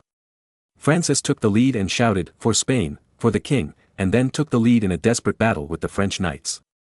Under his encouragement, 1,000 Spanish knights actually burst out with huge energy, and fought back and forth with 3,000 French knights. But because the plate armor had such good protection, both sides suffered few casualties, but their physical strength was consumed very quickly. Originally, this was nothing. However, after John Lafitte came nearby, he asked another group of fresh French knights to replace the second group of French knights who were exhausted, and stood together with the exhausted Spaniards. Faced with such a wretched will tactic, Francis and his Spanish knights were extremely frustrated. They loudly accused their opponents of being shameless, but John Lafitte was not from a noble family and did not even understand Latin, so he naturally did not understand Francis' accusations. Moreover, even if he understood, he would not care. He was born a businessman, and he didn't care about honor at all, but only about interests and victory. Then, Francis and the 1,000 Spanish knights he led and the 2,000 hammer soldiers who assisted him were either killed in battle or captured because of exhaustion. At the last moment, Francis still shouted, "For Spain! For the king!" However, he turned around with wounds all over his body and found that the square in front of the governor's palace was empty. The 5 Spanish nobles who he had high hopes for did not send troops to reinforce the resistance, but took part of the main force and ran away from the south gate. Puff Francis, who was already covered with wounds, could not bear the blow of being betrayed, spit out a mouthful of old blood, and fell on his back. Then, the French army, without obstacles, rushed into the empty governor's palace square, and divided into 3 groups, rushing to the other 3 gates outside the north gate, blocking many Spanish soldiers who did not have time to escape. Chapter 1571, The End of the French Western War. What is a bad teammate? The Spanish 5-man team perfectly interprets this image. The opportunity that Francis and his 3,000 men exchanged for their lives was wasted by 5 idiots. Francis and his 3,000 men delayed the French for 2 or 3 hours. Such a long time is enough for the Spanish to organize a large army and launch a crazy counterattack. After all, no matter how brave the French are, they will be restricted in a city with narrow streets. In particular, Francis had people block all the streets and alleys, preventing the French from outflanking. In terms of familiarity with the city of Naples, the Spaniards and the French are similar. After all, this was originally the territory of the Spanish. Originally, the French wanted to send a small force to go around the enemy from the alley next to it. However, the one who organized the resistance was Francis, who had been stationed in Naples for a long time. His familiarity with the city of Naples is no less than that of the French who have been here for several months. Therefore, the French army was blocked by him for 2 or 3 hours, until he and his 3,000 men were exhausted. But what made Francis and his 3,000 warriors vomit blood was that the Spanish 5-man group not only did not take the opportunity to organize troops to counterattack, but took the lead in running away. So, most of the Spanish elite troops stationed near the governor's palace and the Spanish troops stationed near the south gate followed these 5 people to escape from the south gate. Then, most of the Spanish soldiers stationed at the east gate and the west gate were blocked in the city by the French because they did not have time to run away. As for the Spanish troops near the East Gate and the West Gate, although they opened the city gate to escape, it was a pity that the French had already ambushed outside the city gate, and those who ran out were killed or captured. Only outside the South Gate, because it was close to the port of Naples and there were platoons of Spanish warships nearby to cover the guns, the French did not dare to deploy troops outside the South Gate. Although it was raining, the artillery on the upper and lower decks of the warships would not be damp and would not affect the artillery fire. Finally, after Francis died in battle, 5 Spanish nobles withdrew from the South Gate with only 20,000 people. The more than 30,000 soldiers in the other 3 directions either died in battle or were blocked and surrendered by the French. Fortunately, because the Spanish nobles and middle and upper-level officers basically lived near the governor's mansion. Therefore, many of the Spanish soldiers who escaped this time were noble officers, and they were also the core force of the Spanish army. Because, with these officers, the Spaniards can regroup. If these officers were gone, it would be miserable, and it would be difficult to turn the tables. However, the French obviously did not want to let the Spaniards go. In order to completely destroy the Spanish army, the French sent a large army, braving the artillery fire of Spanish warships, out of the city to hunt down the remnants of the Spanish soldiers. But the Spaniards were not destined to die. At this critical juncture, the rain stopped. And, coincidentally, nearly half of the troops who followed the 5 nobles to escape from the South Gate this time were musketeers. Because the musketeer camp was originally arranged near the South Gate. When the 5 Spanish nobles fled from the South Gate, the musketeers stationed at the South Gate naturally followed them. Seeing that the French were about to rush up, the rain stopped. The commander of the musketeers quickly ordered the musketeers to take out the arquebus from the rainproof leather bag and light it, then load the ammunition and raise the gun to defend against the enemy. The French vanguard finally rushed to the front under the artillery fire, but ran into more than 9,000 muskets head-on. Although only a small number of people completed the loading, the sound of 2,000 or 3,000 muskets was definitely enough for the French to drink a pot. Later, while the French were beaten back, the Spanish took the opportunity to gather their troops and retreated to the southeast of Naples, where the Spanish camp was originally. The trenches dug there and the earthen walls made of mud were still there, just in time to defend against the French attack. The French attacked several times, but only left thousands of corpses and failed. In desperation, the French had to retreat temporarily and return to the city to participate in the siege of the Spanish soldiers who were still resisting in the city. In addition to more than 30,000 soldiers who died in battle or were trapped in the city, there were more than 30,000 civilians who were also captured by the French. The other half of the civilians were still in the camp because there was no room in the city.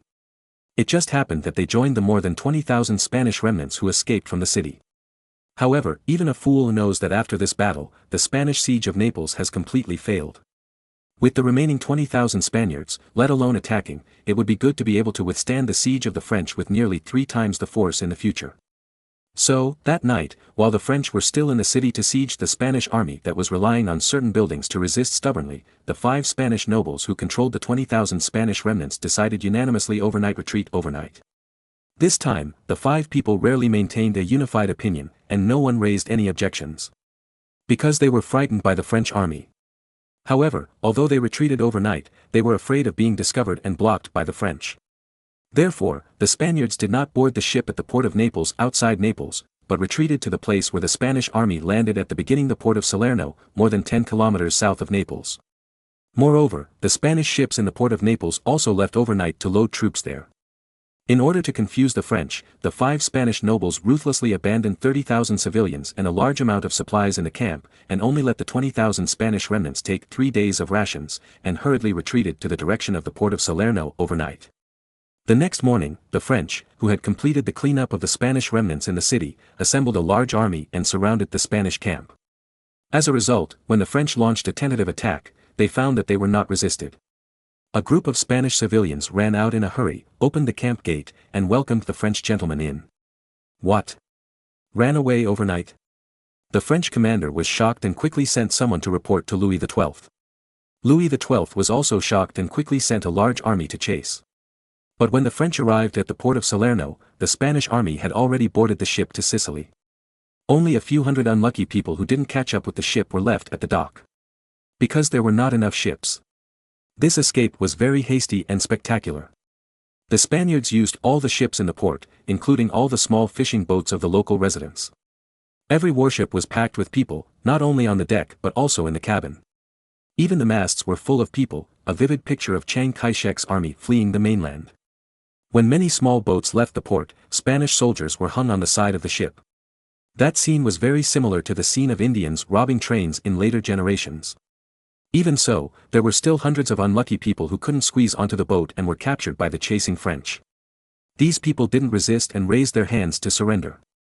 Because they knew that even if they resisted, it would be useless. Didn't they see that there were tens of thousands of French? A mouthful of spit from each person was enough to drown them. So far, this war between Spain and France, which lasted for more than half a year, ended with a great victory for the French. Chapter 1572. Don't want to fight anymore. No way. Congratulations, Your Majesty. Congratulations, Your Majesty. In Naples, French generals toasted to celebrate and congratulated Louis XII on his glorious victory in the war. Louis XII was also happy to laugh, and he accepted all the guests and toasted with his men cordially. He was so happy that France won a glorious victory in this war that concerned the fate of the country. It can be said that after this war, the prestige of the Kingdom of France will reach its peak and become the recognized first power in Europe. The most important thing is that he can dig up the volcanic ash of the Kingdom of Naples at will in the future. It will be the best fertilizer after digging and transporting it back. Unfortunately, it is already June, and it is a bit too late to fertilize the farmland in China.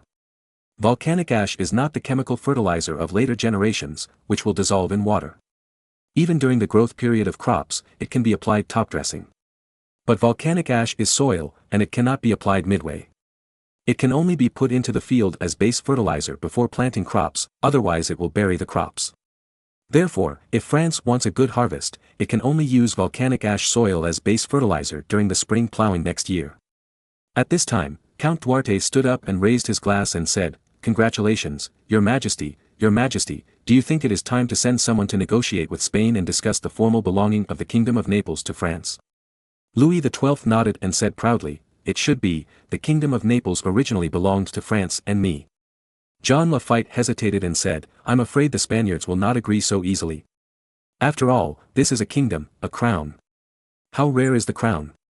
Although there are hundreds of countries in Europe, Germany accounts for the majority. The countries that can be formally called kingdoms are only France, Spain, including Castile and Aragon, Portugal, Denmark, England, Norway, Poland, Navarre, Sweden, Hungary, and Naples, a total of 11 sovereign kingdoms. Scotland has been destroyed, plus the Kingdom of Bohemia, a kingdom within the Holy Roman Empire. Even as powerful as the Grand Duchy of Lithuania and the Grand Duchy of Moscow, they were only Grand Dukes and could not be called His Majesty the King. Therefore, land was a small matter, and the throne was a big matter. At first, Marin was also tempted by the throne of Norway. But later, he was afraid of being jealous and beaten up, so he didn't dare to take the crown. The 7 electors of Germany were equal to the past, but no one called the electors, Your Majesty. After all, they were half a head shorter than the king. Only the Germans would think that the electors were no worse than the king. In places outside the Holy Roman Empire, such as France, the French believed that the Holy Roman Emperor was equal to the King of France, and the electors were lower than the king, at most half a level higher than the duke, and almost the same as the Grand Duke. Therefore, in this era, the crown was very tempting. Even in the destroyed Byzantine Empire, the French and the Habsburg family had a dirty fight for the crown. For example, Charles VIII forcibly bought the Byzantine crown of the exiled Byzantine Emperor Andreas Palaiologos, but Maximilian I paid Andreas Palaiologos to buy the right to grant the throne. In this way, the French and Habsburg families each claimed that they owned the Byzantine throne, and neither gave in, nor recognized that the other had obtained the throne. This is not the end. Grand Duke Vasily III of the Grand Duchy of Moscow also claimed to have inherited the throne of the Byzantine Empire because he was born to Andreas Palaiologos' sister, Princess Sophia of Byzantium. Now, he began to call himself Tsar. Originally in history, in 1514, Vasily III wrote to Maximilian I, recognizing each other's emperor status. But in this time and space, because of Marin's intrusion, Maximilian I bought the Byzantine throne from Andreas Palaiologos. How could he recognize Vasily III's throne? Therefore, Vasily III can only regard himself as the emperor now, and others regard him as a shabby. After all, the Grand Duchy of Moscow is a barbarian country in the eyes of Western Europeans at this time. What's more, it is an Orthodox pagan country. At present, the 3 families are arguing over the Byzantine throne. Of course, it is mainly a dispute between France and the Habsburg family. As for Vasily III, no one cares. As for the dispute between the 2 families, Pope Julius II was very cunning. He announced that whoever occupied Constantinople or the Holy City of Jerusalem between France and the Habsburg family would be recognized as the Byzantine emperor. Who can do this? So, let's just fight and quarrel with each other. At least, there is no danger to life. The throne is the upper level, and the slightly lower throne is also fiercely contested. For the Kingdom of Naples, Spain and France have been fighting for many years and have fought several times. Therefore, even Louis XII did not dare to say that the Spaniards would surrender so easily. Therefore, this matter was too far away, and Louis XII did not have the confidence. However, Louis XII believed that as long as France controlled the Kingdom of Naples and insisted on digging volcanic ash. When the grain production in the French territory soared in the autumn harvest next year, France would have the capital to gather an army of 100,000 and directly attack the Spanish mainland to force the other side to make concessions. In fact, Louis XII did not know that at this time, King Ferdinand II of Aragon and King Juan III of Castile had already retreated and planned to give up the Kingdom of Naples. The news of the defeat of the Spanish army was immediately transmitted back to Barcelona by carrier pigeons, and then to the court of Zaragoza. Ferdinand II fainted after hearing the news. When Juan III learned the news, he hurried to visit Zaragoza with his wife and children. As soon as he woke up, Ferdinand II burst into tears. Cabrera and Domingo made a mistake. Until now, he has refused to admit his mistake in transferring Gonzalo. Of course, as a king, he cannot easily admit his mistakes. As for the ones who took the blame, of course, it was his subordinates. What should we do now? Asked Juan III. Ferdinand II thought about it and sighed. How about sending someone to negotiate with the French? The Kingdom of Naples can be given to him, but the other party must buy it for 2 million ducats. In this way, we can also step down. Juan III thought it was right. It would be too embarrassing to directly admit that France owned the Kingdom of Naples. And signing an agreement and selling it to the French can at least save some face. In fact, the father and son did not know that although there were only 20,000 of the 60,000 Spanish troops left, most of the officers were still there, and the frame was not scattered. They only looked at the data and thought that the Spanish army had suffered an unbearable blow. That night, 2 carrier pigeons took off from Zaragoza and flew to the northeast. On the morning of the third day, Marin learned that the 2 Spanish kings wanted to compromise. Obviously, the North Sea Kingdom has spies in the Zaragoza court. The Spanish want to withdraw from the war. That's not that easy. Marin called Kohler and ordered, arrange for a North Sea spy in France to commit intentional homicide and defect to the Kingdom of Aragon. Then, reveal the secret that volcanic ash can increase grain production to Ferdinand II. With this bait, I don't believe the Spanish will give up the Kingdom of Aragon. Kohler asked puzzledly, the volcanic ash you mentioned also exists in Sicily. Why should Spain fight desperately with the French for Naples? It's not worth it. Marin shook his head and said, you can't calculate it that way. France has the largest population in Europe, more than twice that of Spain. If the French have enough food, they will have great potential. At that time, the French will easily gather an army of 100,000 or even hundreds of thousands. How can Spain resist? So, even if Spain doesn't make volcanic ash, it will never be willing to see the French get enough food with volcanic ash. In a word, even if the Spanish can't get it, they will not tolerate France, their enemy, getting it. In short, they still have a fight. Kohler nodded and turned to arrange this matter. Neither the complacent French nor the Spanish who were going to compromise knew that their wish to stop fighting was so difficult. Because, in private, there was a demon named Marin who was forcing them to fight each other. Chapter 1573, Defection and Informant. Why can Marin be sure that Spain does not want France to get enough volcanic ash? This is determined by the geographical environment of the 2 countries. The land area of Spain is not smaller than that of France, but it is useless, most of it is mountainous. Although many areas have been opened up as farmland in later generations, it is impossible in this era. Because the irrigation technology is not up to standard. In this era, Europeans only reclaimed farmland in the riverside areas, and did not know how to dig irrigation rivers for irrigation, let alone the technology of building reservoirs to store water and pump water from high places. Only in Italy, because of the close exchanges with the Arab region, did they initially master the technology of digging irrigation ditches. But it is unlikely to build reservoirs and pump water from high places. Therefore, even if Spain, with its rugged terrain, gets enough volcanic ash, it is of little use. After all, the rugged geographical environment is there, and you can only release merino sheep or something. But France is different. Although this country is about the same size as Spain, France has not yet obtained Corsica, Alsace and Lorraine, and the nice region of Italy at this time. It can't stand the fact that there are many plains in France. Except for a central plateau, other areas in France are basically plains. Most of the famous Western European plains are in France.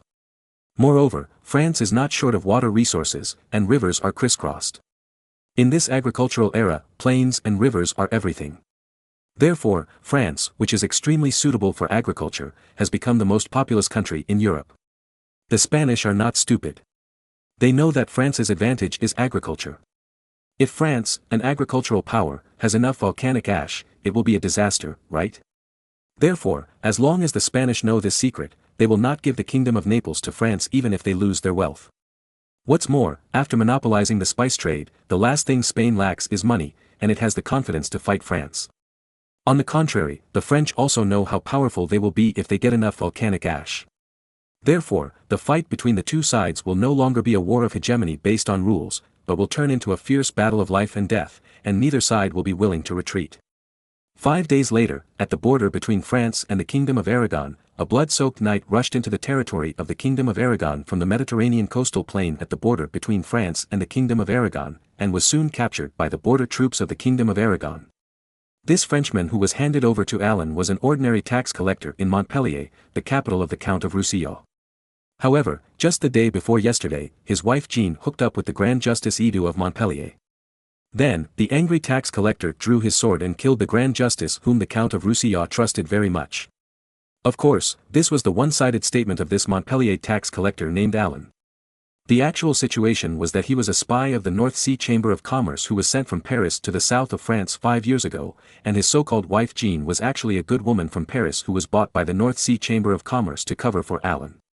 Of course, his name was not Alan, but Armand. Since he was a spy, his identity and name were naturally fake. 5 years ago, he was ordered to bring Jean, a Parisian woman who had turned good, to Montpellier. With his ability to write and calculate, and by bribing local nobles, he got a job as a tax collector, which he worked for 5 years. 3 days ago, he received an order to assign his wife, Jean, to seduce a local senior official, then kill him, and then deliberately defect to Aragon. So Alain asked Jean, who pretended to be his wife, to deliberately seduce Renaud, a local judge who lived near their home. This guy was the favorite of the Count of Roussillon. Afterwards, Alain deliberately broke in, and then, in front of outsiders, he first had a big quarrel, and then drew his sword without hesitation to kill Judge Renaud and Jean, who pretended to be his wife. After killing them, Alain didn't even change his bloody clothes, but directly mounted the horses that had been prepared long ago, 1 man and 2 horses, and ran wildly towards the border area in the southwest. When the Montpellier city defense team reacted, Alain had already run far away. Moreover, because the main forces of the whole country have been transferred to Italy, the troops in Roussillon are also very empty. The few soldiers and horses that are left have to be used to guard the city, and they dare not send them out to hunt down Alan at will. In this way, Alan ran wildly for 2 days and came to the border of Aragon, and was deliberately captured by the border guards of Aragon. Then, Alan deliberately complained to the border guards of Aragon about his miserable fate in French. Fortunately, the Spanish officers at the border knew French and listened to his nagging. That's not all. After complaining about his tragic experience, Alan suddenly proposed to report an extremely shocking secret to King Ferdinand II of Aragon. This secret is said to be what Alan overheard from Judge Renaud when he was following his wife and the Count of Roussillon. And the content of this secret is the reason why King Louis XII of France desperately provoked the Naples War. Hearing this, the Aragon border troops did not dare to act on their own and hurriedly reported it. Ferdinand II was skeptical and was very puzzled about the defected French tax collector's desire to see him. Will he deliberately find an excuse to approach me and then assassinate me? Ferdinand II, who was worried, quickly sent spies to Montpellier to inquire about the news. As a result, the news he got was similar to what the tax collector named Alan said. And now, the Count of Roussillon is furiously wanted for this person. In the end, Ferdinand II couldn't help his curiosity and decided to meet the defected French tax collector. However, he asked the tax collector to lock his hands when he met him to prevent him from being able to assassinate himself. Then, Alan was sent to the court of Zaragoza, where he met Ferdinand II, who had just recovered from his illness, and King Juan III of Castile, who was taking care of his father here. Speak, little tax collector, what secret do you want to tell me? Ferdinand II asked impatiently in French. His current wife is a French noblewoman and the niece of Louis XII, so she naturally knows French. Alan looked at the maids. Ferdinand II waved his hand and sent them away, but left 2 trusted guards behind to prevent Alan from making trouble. At this time, Alan suddenly asked, "If I tell your majesty this secret, what can I get?" Ferdinand II frowned and said, "Do you think you are qualified to bargain with me?" Alan shook his head, "I am not qualified, but the secret I told you is related to the life and death of Spain. Do you think it is valuable?" Ferdinand II sneered, "Don't be mysterious here. If you are proven to be a liar, you will be hanged, little tax officer." As a professional spy, how could Alan be bluffed? He said calmly, "How dare I lie? I am now under the control of your majesty. Isn't lying like courting death? How dare I say anything without full confidence?" Ferdinand II looked at the other party's expression and didn't seem to be lying, so he said seriously, "If it is proved that this secret is indeed related to the life and death of Spain, I will not only protect your safety, but also canonize you as a knight and give you a manor. Deal."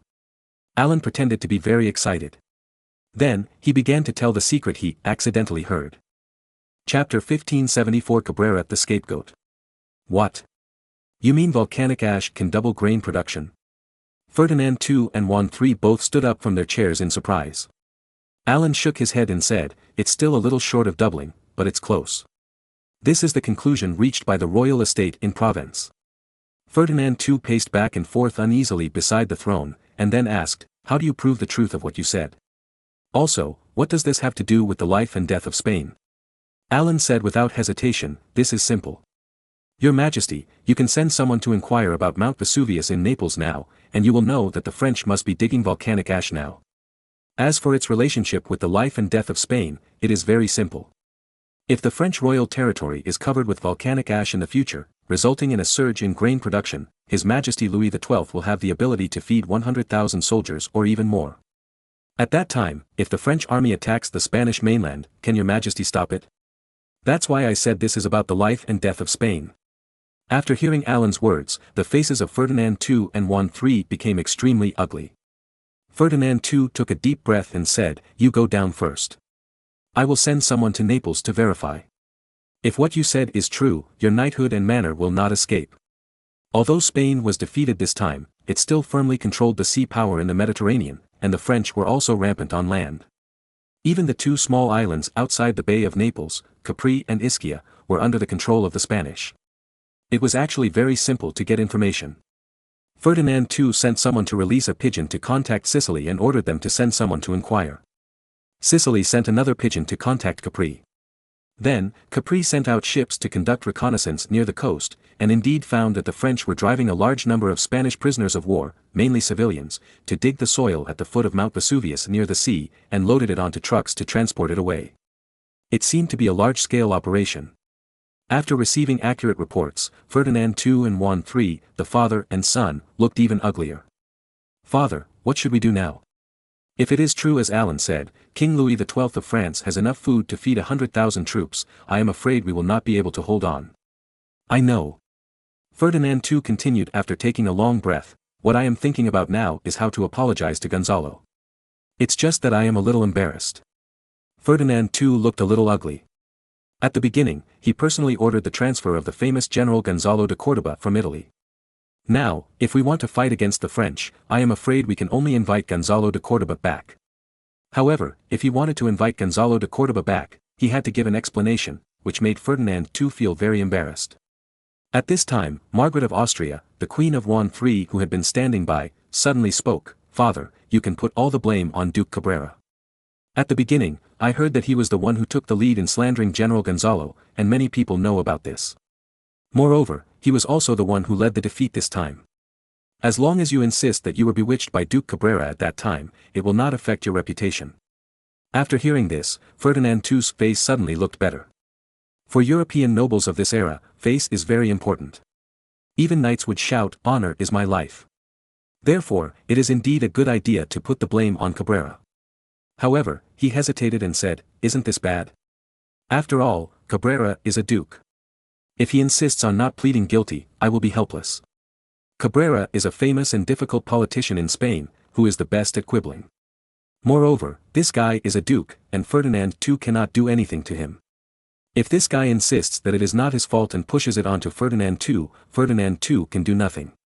After all, in European kingdoms, monarchs are not as inviolable as the emperors of China. It is not uncommon for dukes to quarrel with their superiors when they get angry. When it comes to quarreling, 10 Ferdinand II's are no match for a quarrel master like Cabrera.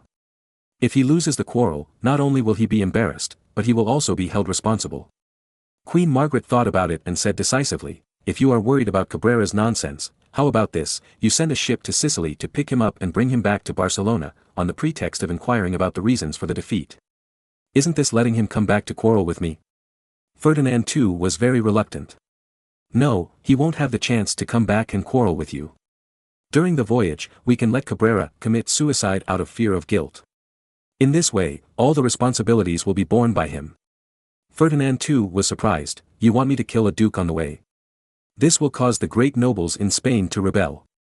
Margaret of Austria shook her head and said, "No, someone must be responsible for Spain's defeat to its mortal enemy France this time. But the person responsible is definitely not you, father. Therefore, it can only be Duke Cabrera.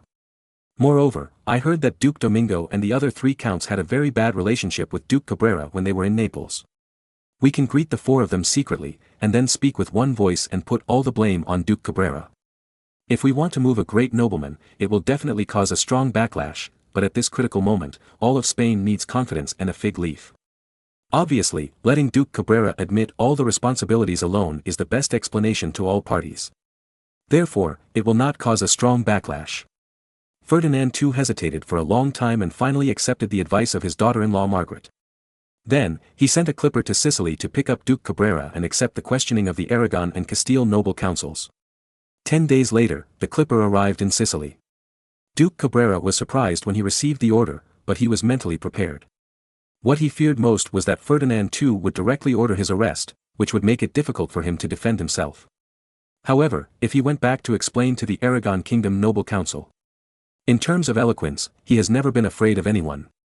So, Duke Cabrera boarded the clipper with his head held high and several guards, ready to go back to defend himself. On the ship, Cabrera had conceived countless drafts in his mind and was mentally prepared for a war of words. However, he didn't expect that they didn't intend to let him speak at all.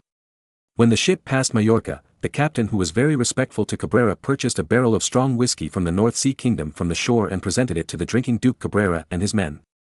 That night, the Duke Cabrera and his guards were drunk. Then, after the ship left Majorca, the crew threw several of the Duke Cabrera's guards into the sea, and then put the drunken Duke Cabrera on the rope that had been prepared in the cabin, pretending to hang himself. In this way, the Duke Cabrera, a generation of scapegoat, committed suicide on the way back to his country to defend. Ah, not sophistry. And all the responsibility for the defeat of the Spanish army to the French army was also borne by him alone. Chapter 1575, The Grudges of the Past. In Europe, monarchs cannot do whatever they want. If they start a war, it's fine if they win. If they lose, the monarch will inevitably be strongly questioned by the nobles, especially the great nobles. At this time, someone must be held responsible. Generally, it is the ministers who take the blame. But sometimes, the king will also be the unlucky one who takes responsibility. For example, after the defeat in the Crimean War, Russian Tsar Nicholas I chose to commit suicide and take all the responsibility in order to preserve the reputation of the Romanov dynasty. Before committing suicide, Nicholas I sent a telegram to Moscow, Kiev and Warsaw at the same time: "The emperor is dying and bids farewell to everyone." Nicholas I's suicide was actually helpless, because before the failure of the Crimean War, Tsarist Russia was the European steamroller and was known as invincible on land. As a result, the myth of Tsarist Russia's invincibility on land was broken after this war. Such a big thing will definitely cause anger throughout the country. Ordinary people can't bear such a responsibility at all.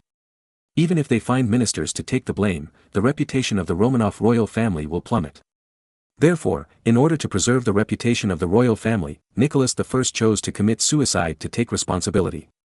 Similarly, Napoleon III, the culprit who caused Nicholas I to commit suicide after his defeat, was also forced to abdicate because he was defeated by Prussia, which the French despised, in the Franco-Prussian War.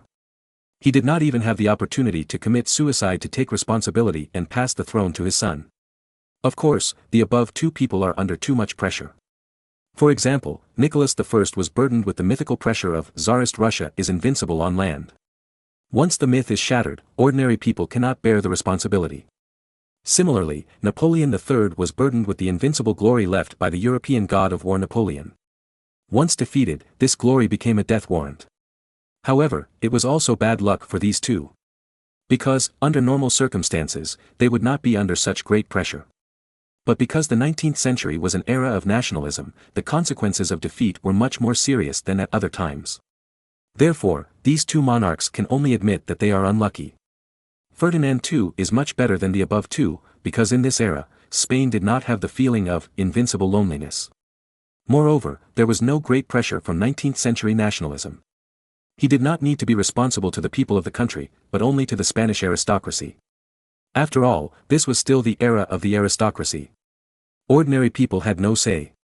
Therefore, it was no problem for him to find a duke to take all the responsibility. Moreover, the Duke of Cabrera did jump up and down at the beginning, taking the lead in persuading Ferdinand II to dismiss Gonzalo. Although it was a bit unfair to throw the pot on him, it was not completely unreasonable. When the news of the Duke of Cabrera's death came, the Spanish nobles were shocked at first, and then angry.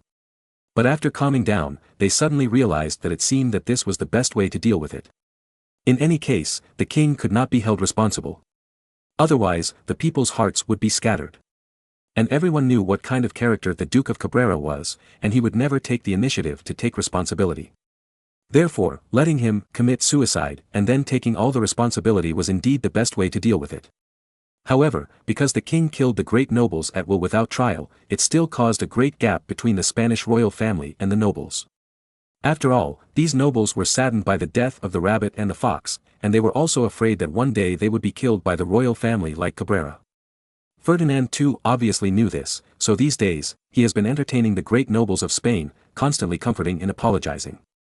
At the same time, he promised to discuss with everyone in the future when dealing with similar matters, so that the nobles' resentment did not erupt. Later, Ferdinand II also asked Juan III to issue an order to transfer Gonzalo de Córdoba in Morocco to Sicily to take over the army. The order to transfer Gonzalo de Córdoba was issued by Ferdinand II. Therefore, this time Ferdinand II was embarrassed to issue an order, so he simply asked his son to issue a transfer order to invite Gonzalo de Córdoba back to Italy. In this transfer order, Juan III spoke sincerely and admitted that the previous arrangement for him had deviated. Then, he invited him to return to Italy, take charge of the army, and fight against the French. In order to appease Gonzalo de Córdoba, Juan III also ordered to give him 2 barren titles and territories, and let Gonzalo de Córdoba distribute them to the children of the Córdoba family. Gonzalo de Córdoba is the second son of Count Aguilar and is now also a count. However, he is not married and has no offspring. But he has brothers, and he can divide the 2 barren titles among his brothers and their offspring. Moreover, there is an interesting story here. It is said that Gonzalo de Córdoba entered the court of the Kingdom of Castile at the age of 13, and later followed Queen Isabella I of Castile. Queen Isabella I also trusted Gonzalo de Córdoba very much, and trusted him even more than her husband Ferdinand II. There were even rumors at the time that Gonzalo de Córdoba was the lover of Queen Isabella I. Because of this, Ferdinand II actually hated him a long time ago. Therefore, the conflict between the two has not been 1 or 2 days, but for many years. Moreover, Gonzalo de Córdoba is kind, wise and gentle, and he looks like a perfect person no matter how you look at him. So perfect, and with a large army, plus the ambiguous relationship with his wife, Ferdinand II would have wanted to deal with him long ago if there was no one available. Of course, Gonzalo de Córdoba is also not a good person. If smart people like Wang Jian and Xiao He knew that they were suspected by the emperor, they would have found a way to defile themselves long ago. But Gonzalo de Córdoba is too honest and still maintains a perfect character. It would be strange if he did not arouse the suspicion of Ferdinand II. Fortunately, he has no children. If he did, the suspicious Ferdinand II would have gotten rid of him long ago. Because, with a large army, it is actually very easy for him to rebel. In Fez, Morocco, Gonzalo de Córdoba, who was training the new army, frowned after receiving the transfer order from home. After he knew the news of Italy's defeat, he was mentally prepared to be transferred back to Italy. However, the timing was a bit unfortunate.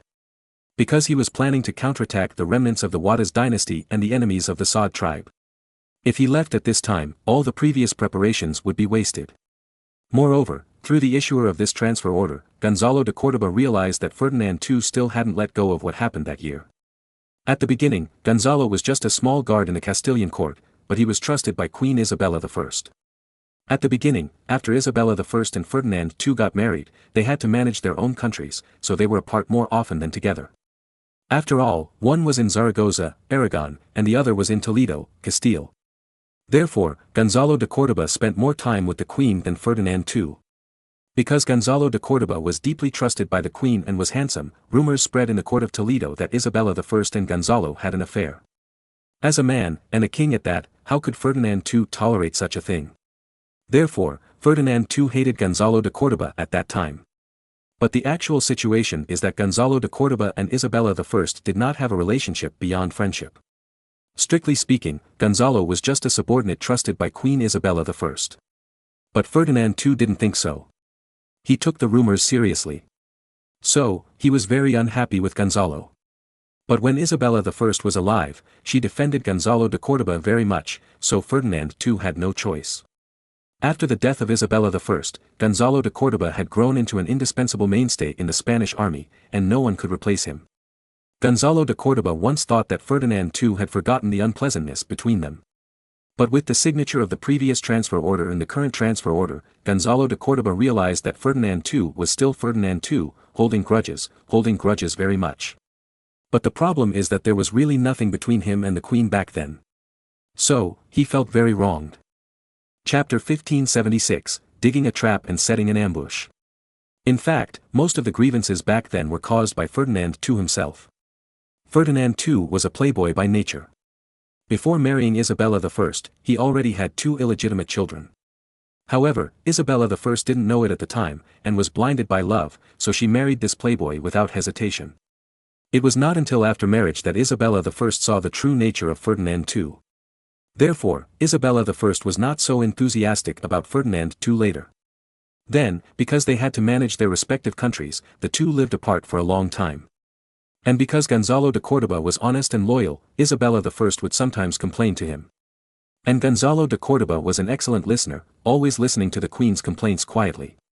When it came to sad things, the queen would sometimes even hug Gonzalo de Córdoba and cry out.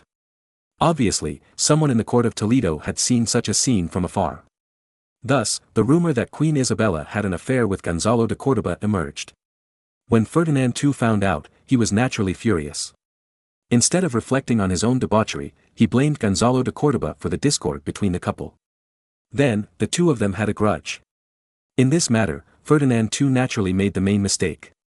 But Gonzalo de Córdoba also has a certain responsibility. His responsibility is that he is too handsome, and he is not married. He is handsome, and he hangs around the queen who has left her husband all day long. No wonder Ferdinand II misunderstood. If he was ugly, there wouldn't be so many things. In addition, this guy was too keen on military affairs and forgot to find a wife. His irresponsible father, the count, didn't help either. Then, this guy became a golden bachelor. A handsome golden bachelor hangs around his wife all day long, but he is not there. Don't say that Ferdinand II is narrow-minded. If it were a normal man, he would also think too much. Therefore, most of the grievances between the two were blamed on Ferdinand II, and Gonzalo de Córdoba himself also had some responsibility. Although he knew that Ferdinand II and himself had a deep misunderstanding, Gonzalo de Córdoba accepted the transfer order without hesitation and planned to leave Morocco and go to Sicily to take over the army. But before leaving Fez, his subordinates reported that they had caught a spy sent by the remnants of the Juárez dynasty, who was asking around for news that Gonzalo de Córdoba was about to leave. Gonzalo de Córdoba was also too famous. Since he came to Morocco with 10,000 strong civilians, some officers and 1,500 musketeers, the remnants of the Juárez dynasty and the Saad tribe, who had been harassing northern Morocco, retreated tacitly and no longer came to harass northern Morocco frequently. The main reason was that the Moroccans were scared by Gonzalo de Córdoba before and were a little afraid of him. A person's reputation is like a tree's shadow. Gonzalo de Córdoba is a famous general with a reputation throughout Europe and a great reputation in Morocco. When they heard that he was coming, they frightened the remnants of the Juárez dynasty and the Saad tribe and dared not send troops to harass the north. And Gonzalo de Córdoba had no time to pay attention to them for the time being, because he was busy training the 10,000 new recruits. According to the process of recruit training learned from the Marin military school many years ago, this batch of recruits must be trained for at least 3 months before they can basically form combat effectiveness. Now, 3 months have not even passed, and Gonzalo de Córdoba naturally has no energy to send troops to attack the Moroccan resistance. However, before he had finished training his troops, the transfer order came, forcing him to interrupt the training of the new recruits and prepare to leave Morocco for Sicily. However, the spy in front of him gave Gonzalo de Cordova great inspiration. Originally, Gonzalo de Cordova planned to leave Fez quietly and go to Sicily. But he didn't expect that the Moroccan resistance forces were so concerned about his stay that they sent spies to find out. From this, Gonzalo de Cordova deduced that once he left Fez, the remnants of the Juarez dynasty of Morocco and the Saad tribe would definitely come back again and even attack important cities like Fez. After all, Fez was once the capital of the Juarez dynasty. So Gonzalo de Cordova decided to set a trap to lure the Moroccan resistance into it. "Severo, I have a task for you, send someone to spread the news privately, saying that I will leave Fez and go to Italy soon." Ah! Adjutant Severo was confused. "Sir, this matter should be kept secret, okay? If the enemy knows about it, they will definitely come back to attack Fez," Severo advised. Gonzalo de Cordova raised his eyebrows and said, "I know, but I just want the Moroccans to know this news and come to besiege Fez." Severo asked, not quite understanding, "Then what should we do next?" "Let's spread the news first." While Severo was spreading the news everywhere, Gonzalo de Cordova forcibly gathered all the young and strong Moroccans in Fez, and then trained them to stand in line. Fez was the old capital of the Juarez dynasty of Morocco, so it had a large population. Gonzalo de Cordova easily recruited tens of thousands of local young men and trained them to march in the camp in the city. In just a few days, these tens of thousands of Moroccan boys were able to march in a proper manner. So, 10 days later, when the legendary Gonzalo de Cordova left, a large team of more than 10,000 people walked out of the north gate of Fez. And the one walking in the front was the legendary Spanish No. 1 General Gonzalo de Cordova.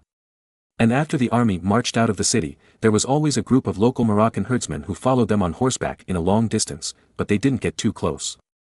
But if these people wanted to get closer for reconnaissance, they would be attacked and intercepted by the few hundred cavalry led by Gonzalo de Cordova. But these Moroccan spies didn't know that if they had the opportunity to observe closely, they would find that this so-called Spanish army was actually disguised by Moroccan youths in the city, not a real army. However, because they were far away, the spies could not see clearly. Otherwise, they would never believe the false information that Gonzalo de Cordova has left with 10,000 troops. That night, Gonzalo de Cordova asked his adjutant Severo to continue to lead more than 10,000 civilians from Fez who were pretending to be regular troops, and continued to advance towards the port city of Melilla in the northeast with great fanfare. Gonzalo de Cordova himself quietly took hundreds of trusted cavalrymen, wrapped the horses' hooves with wool, and put simple masks on the horses' mouths to avoid alarming others in the middle of the night. Then, the group quietly returned to Fez at night, ready to trick the remnants of the Juarez dynasty of Morocco. Chapter 1577. Master Gonzalo, what kind of tactics is this? Why does it feel not so honest? Halfway through, the Spanish knight Fernando could not help asking. Because this approach is too un-European. Gonzalo de Cordova sighed and said, "You don't understand, this approach is indeed not very honest, but it works. This is what I learned from Marin, the Grand Duke of the North Sea. He has never been very honest and often plays tricks. But he always wins. I am about to leave Morocco. In order to avoid the deterioration of the situation in Morocco, I may have to play a trick. I hope that this time I can defeat the enemy in one fell swoop." At the beginning, Gonzalo de Cordova was ordered to go to the North Sea to learn the Marin phalanx, Spanish phalanx, from Marin. Considering the good relationship between the two countries and the guilt for Gonzalo de Cordova, the original creator, Marin taught him very carefully. Even when Marin was free, he told Gonzalo de Cordova some classic Eastern battle examples. For example, night raids, ambushes, and even the case of how he ambushed Charles VIII was explained. However, Gonzalo was a European nobleman with a strong sense of justice at the time. He did not take those things seriously, and even despised those despicable means.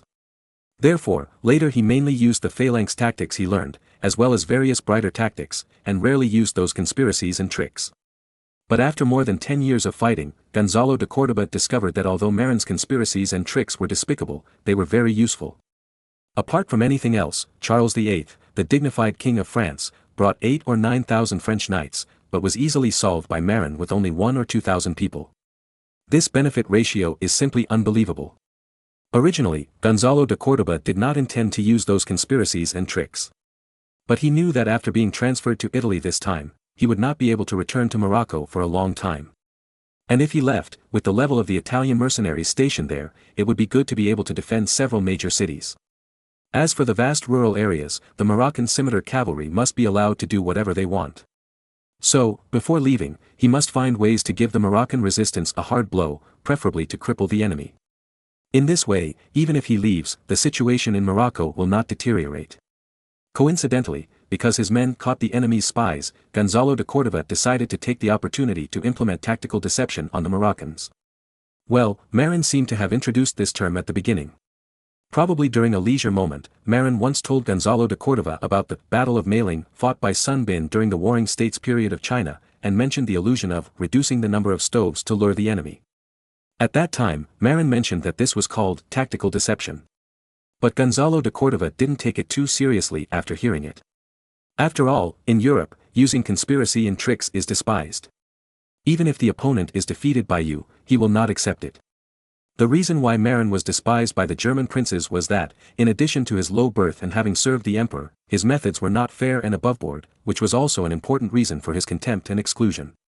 These days, it is not the shameless 18th century. European nobles still care more about face and dignity. Suddenly, a shameless person like Marin appeared, who did whatever it took to win. Although everyone envied his achievements, they also despised him. And this is also the main reason why Gonzalo de Córdoba dared not learn from Marin easily.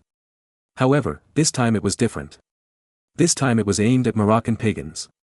Gonzalo de Córdoba believed that even if the means were not fair and aboveboard, the other party could not blame him. Because the two sides were not people from the same world. There was basically no sequelae to using dishonorable means against pagans. Then, Gonzalo did it. In the second half of the night, Gonzalo finally returned to Fez and quietly entered the city. In the city, Ramos, the commander of the new recruits, had been waiting. "My lord, what should we do now?" Ramos asked. "First, block the city gates and prohibit people from going out. At the same time, search the whole city and strictly prohibit the existence of any non-military pigeons to prevent the news from leaking out." At this time, a guard suddenly came to report, someone was found releasing pigeons overnight in the east of the city, and the person has been captured by us.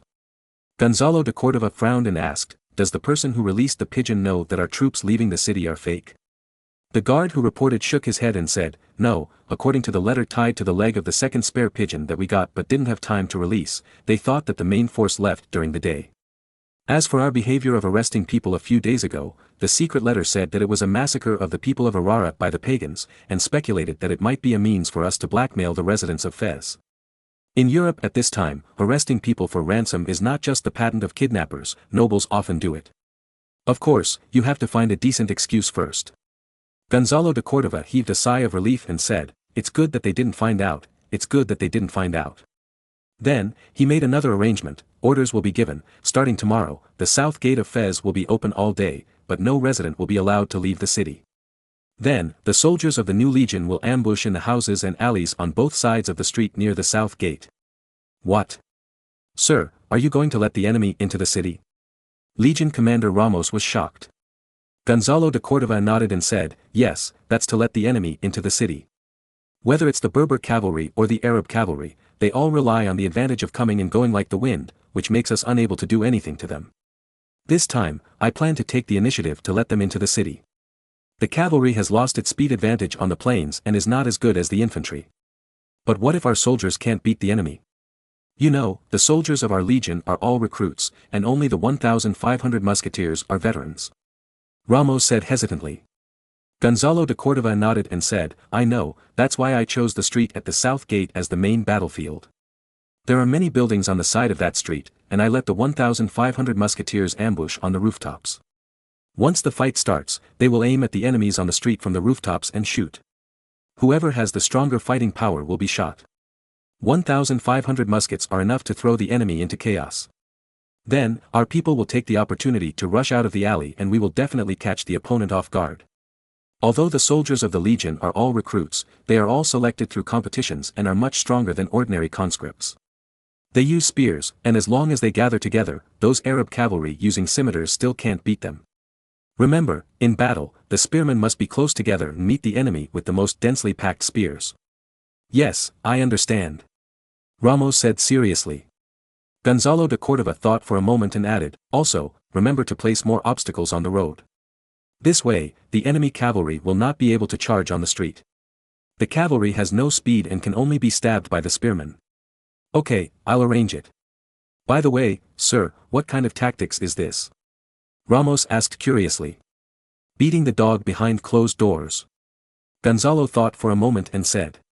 Actually, he wanted to say, catching a turtle in a jar, which Marin had said before, but he had never seen a jar, nor a turtle, there is no such thing in Europe, so he used Marin's explanation of catching a turtle in a jar as closing the door and beating the dog instead. Chapter 1579, Fierce Battle in the City, Part 2. The Spanish musketeers and crossbowmen on the city gate tower grinned and pointed their guns and crossbows at the buttocks of the Moroccan cavalry's horses near the city gate. Bang bang bang, swoosh swoosh swoosh, after a series of gunshots and crossbow firing sounds, many Moroccan cavalry's horses were shot in the buttocks. These horses suddenly felt a sharp pain in their buttocks, and then, because of the pain, they began to run forward with their hooves. The severe pain made them lose their minds, and as beasts, they had no ability to think. They only knew that their buttocks were attacked, and running forward could avoid the attack. In fact, they didn't understand, running was useless if their buttocks had been attacked. In fact, the same is true for cattle. In history, when Tian Dan set up the fire bull formation, he applied grease on the tail of the cattle and then set it on fire. The tail of the cattle caught fire, and it ran wildly in pain. It was also Tian Dan's good control that the cattle ran forward. Later people failed to control the direction when imitating, and ended up running around and hurting their own people. At the moment, the Spanish army was either on the city gate tower, on the roof, or hiding in the alleys with obstacles. Therefore, they did not worry that the horses would hurt their own people after being frightened. Look, the Moroccan war horses with bullets or arrows in their buttocks ran wildly, not looking at the road at all, not caring whether there were people or horses in front of you. It only knew, I'm in pain, I rush, I hit. Then, people and horses suddenly fell on the street, and the formation of the Moroccan cavalry suddenly became chaotic. Faced with these crazy horses in pain, the Moroccan cavalry reined in their horses to make way. But the street was so small, and there were more than one or two horses with bullets or arrows in their buttocks. Then, the whole street was in chaos. Some clever Moroccan cavalry wanted to ride their horses and hide in the alleys on the side of the road to avoid the car accident scene, but after they entered, they found that the alley entrance was blocked by humans. Moreover, from behind the obstacles, several spears several meters long suddenly stretched out, easily stabbing the defenseless Moroccan cavalry into human skewers. That's not all. Suddenly, a melodious horn sounded from a tall building somewhere. The Moroccan cavalry was a little confused. What was this sound? It didn't seem to be the horn blown by the Moroccans to retreat. But soon, they understood, this was the signal for the Spaniards to throw things. After the horn sounded, many people suddenly stood up on the roofs on both sides of the street. They held all kinds of things in their hands and threw them desperately on the street. They held bags filled with mud and sand, bricks and stones, and whole pieces of wood. These heavy things fell like raindrops, and immediately stunned the Moroccan cavalry crowded on the street. What's going on? Who am I? Where am I? This is lucky, and I still have the ability to think. Unfortunately, he was hit on the head by bricks and wood. At this time, outside the south gate, the commander-in-chief of the army, General Ali of the Wadaz dynasty, and the general sheik of the Saad tribe were completely confused. What happened? The army entering the city was ambushed? It shouldn't be, there will be an ambush in the city. The scimitars of my Moroccan warriors are not vegetarians. Want to ambush us? Be careful to be killed like Brother Long. They have inquired about it. Even if the more than 10,000 people led by Gonzalo did not leave, it would be nothing. Because, of the 11,500 troops led by Gonzalo, only 1,500 musketeers are veterans, and the rest are recruits. Some time ago, their spies in the city had inquired about it. Gonzalo was training 10,000 recruits in the city before. In other words, at this time, the enemy in the city has at most 10,000 new infantry, 1,500 musketeers, and 4,000 Italian mercenaries. If they are defending the city, they really can't do anything with these people. However, once a hand-to-hand fight broke out, the two Moroccan generals did not think that the 15,000 Moroccan warriors who had already entered the city would lose. So, the two men simply patiently led the 4,000 or 5,000 soldiers who had not yet entered the city and waited for the result in the city. Then, their own warriors killed all the enemies, cleaned the city gates, and welcomed themselves and others into the city. But they were wrong. Under normal circumstances, after these fierce Berber warriors and Arab warriors entered the city, the Spanish infantry would indeed be defeated. However, they did not know that the city had been tampered with. After the rain of sand, stones, and wood, the streets were full of bags filled with mud and sand, stones, and huge wooden blocks. Not to mention how many Moroccan warriors and horses were killed by these things. Just these things lying across the road made it difficult for the Moroccan warriors' horses to move. Unfortunately, many Moroccan horses with gunshots or arrows in their buttocks were running wildly on the streets, regardless of any obstacles. In this irrational state, these war horses were either hit by things thrown from the roof or tripped by these things. And these war horses with injured buttocks were already charging at high speed. Because of their heavy weight, their kinetic energy was very high. Once they were tripped, they did not fall directly to the ground, but the whole horse, including the knight on the horseback, flew up and continued to fly forward. Then, they crashed into the unlucky guy in front. Of course, there were also some that went in the wrong direction and crashed directly into the wall of the house next to them. In short, whether it was crashing into their own people or the wall on the side of the road, it was a tragic car accident scene. There were constant cries of war horses and screams of Moroccan warriors. After a period of chaos, thousands of Moroccan warriors were killed or injured. After all, the Moroccan cavalry on the street was too dense, and once chaos broke out, the scale of casualties would never be small. Hold on. Hold on. Prepare to counterattack. May Allah bless us, we will definitely kill all these damn pagans. At this time, a bearded general with a turban suddenly shouted in Arabic to encourage the panicked Moroccan coalition forces. This bearded general named Ayam was a fierce general of the Ouattaz dynasty of Morocco and had a high prestige. With his encouragement, many Moroccan cavalry calmed down, drew their Arab scimitars, looked for the enemy with fierce eyes. However, this guy was only handsome for 3 minutes. Coincidentally, when he was shouting, he was just below the tall building where General Gonzalo was. Gonzalo de Córdoba, standing on the tall building, looked at the bearded man shouting downstairs and frowned, saying, "Musketeer, kill him." Then, 3 musket matchlock rifles were stretched out and aimed at General Ayam, who was shouting and commanding the Moroccan cavalry.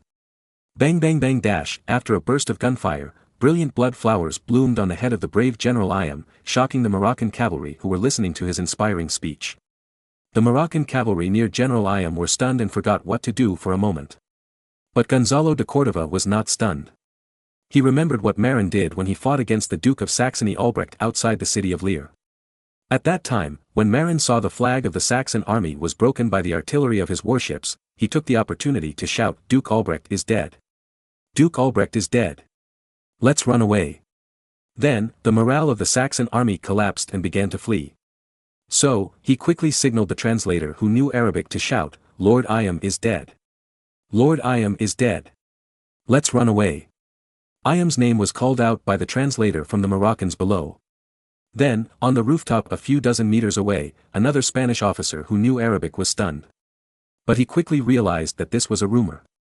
So, he also shouted in Arabic, "Lord Ayam is dead. Lord Ayam is dead. Let's run away." However, he didn't know that what he shouted was not a rumor, but the truth. The Moroccan warrior named Ayam had his brain blown up by lead bullets. There was no way, the iron helmet could not stop the huge lead bullets of the musket, let alone the headscarf. Chapter 1580, Victory at Last. Both of them had loud voices and spoke authentic Arabic. So, when they heard their shouts, all the Berber and Arab cavalrymen who were waving Arab scimitars and preparing to fight back were stunned. Ayam was the first deputy general of this army and a famous general of the Ouattaz dynasty.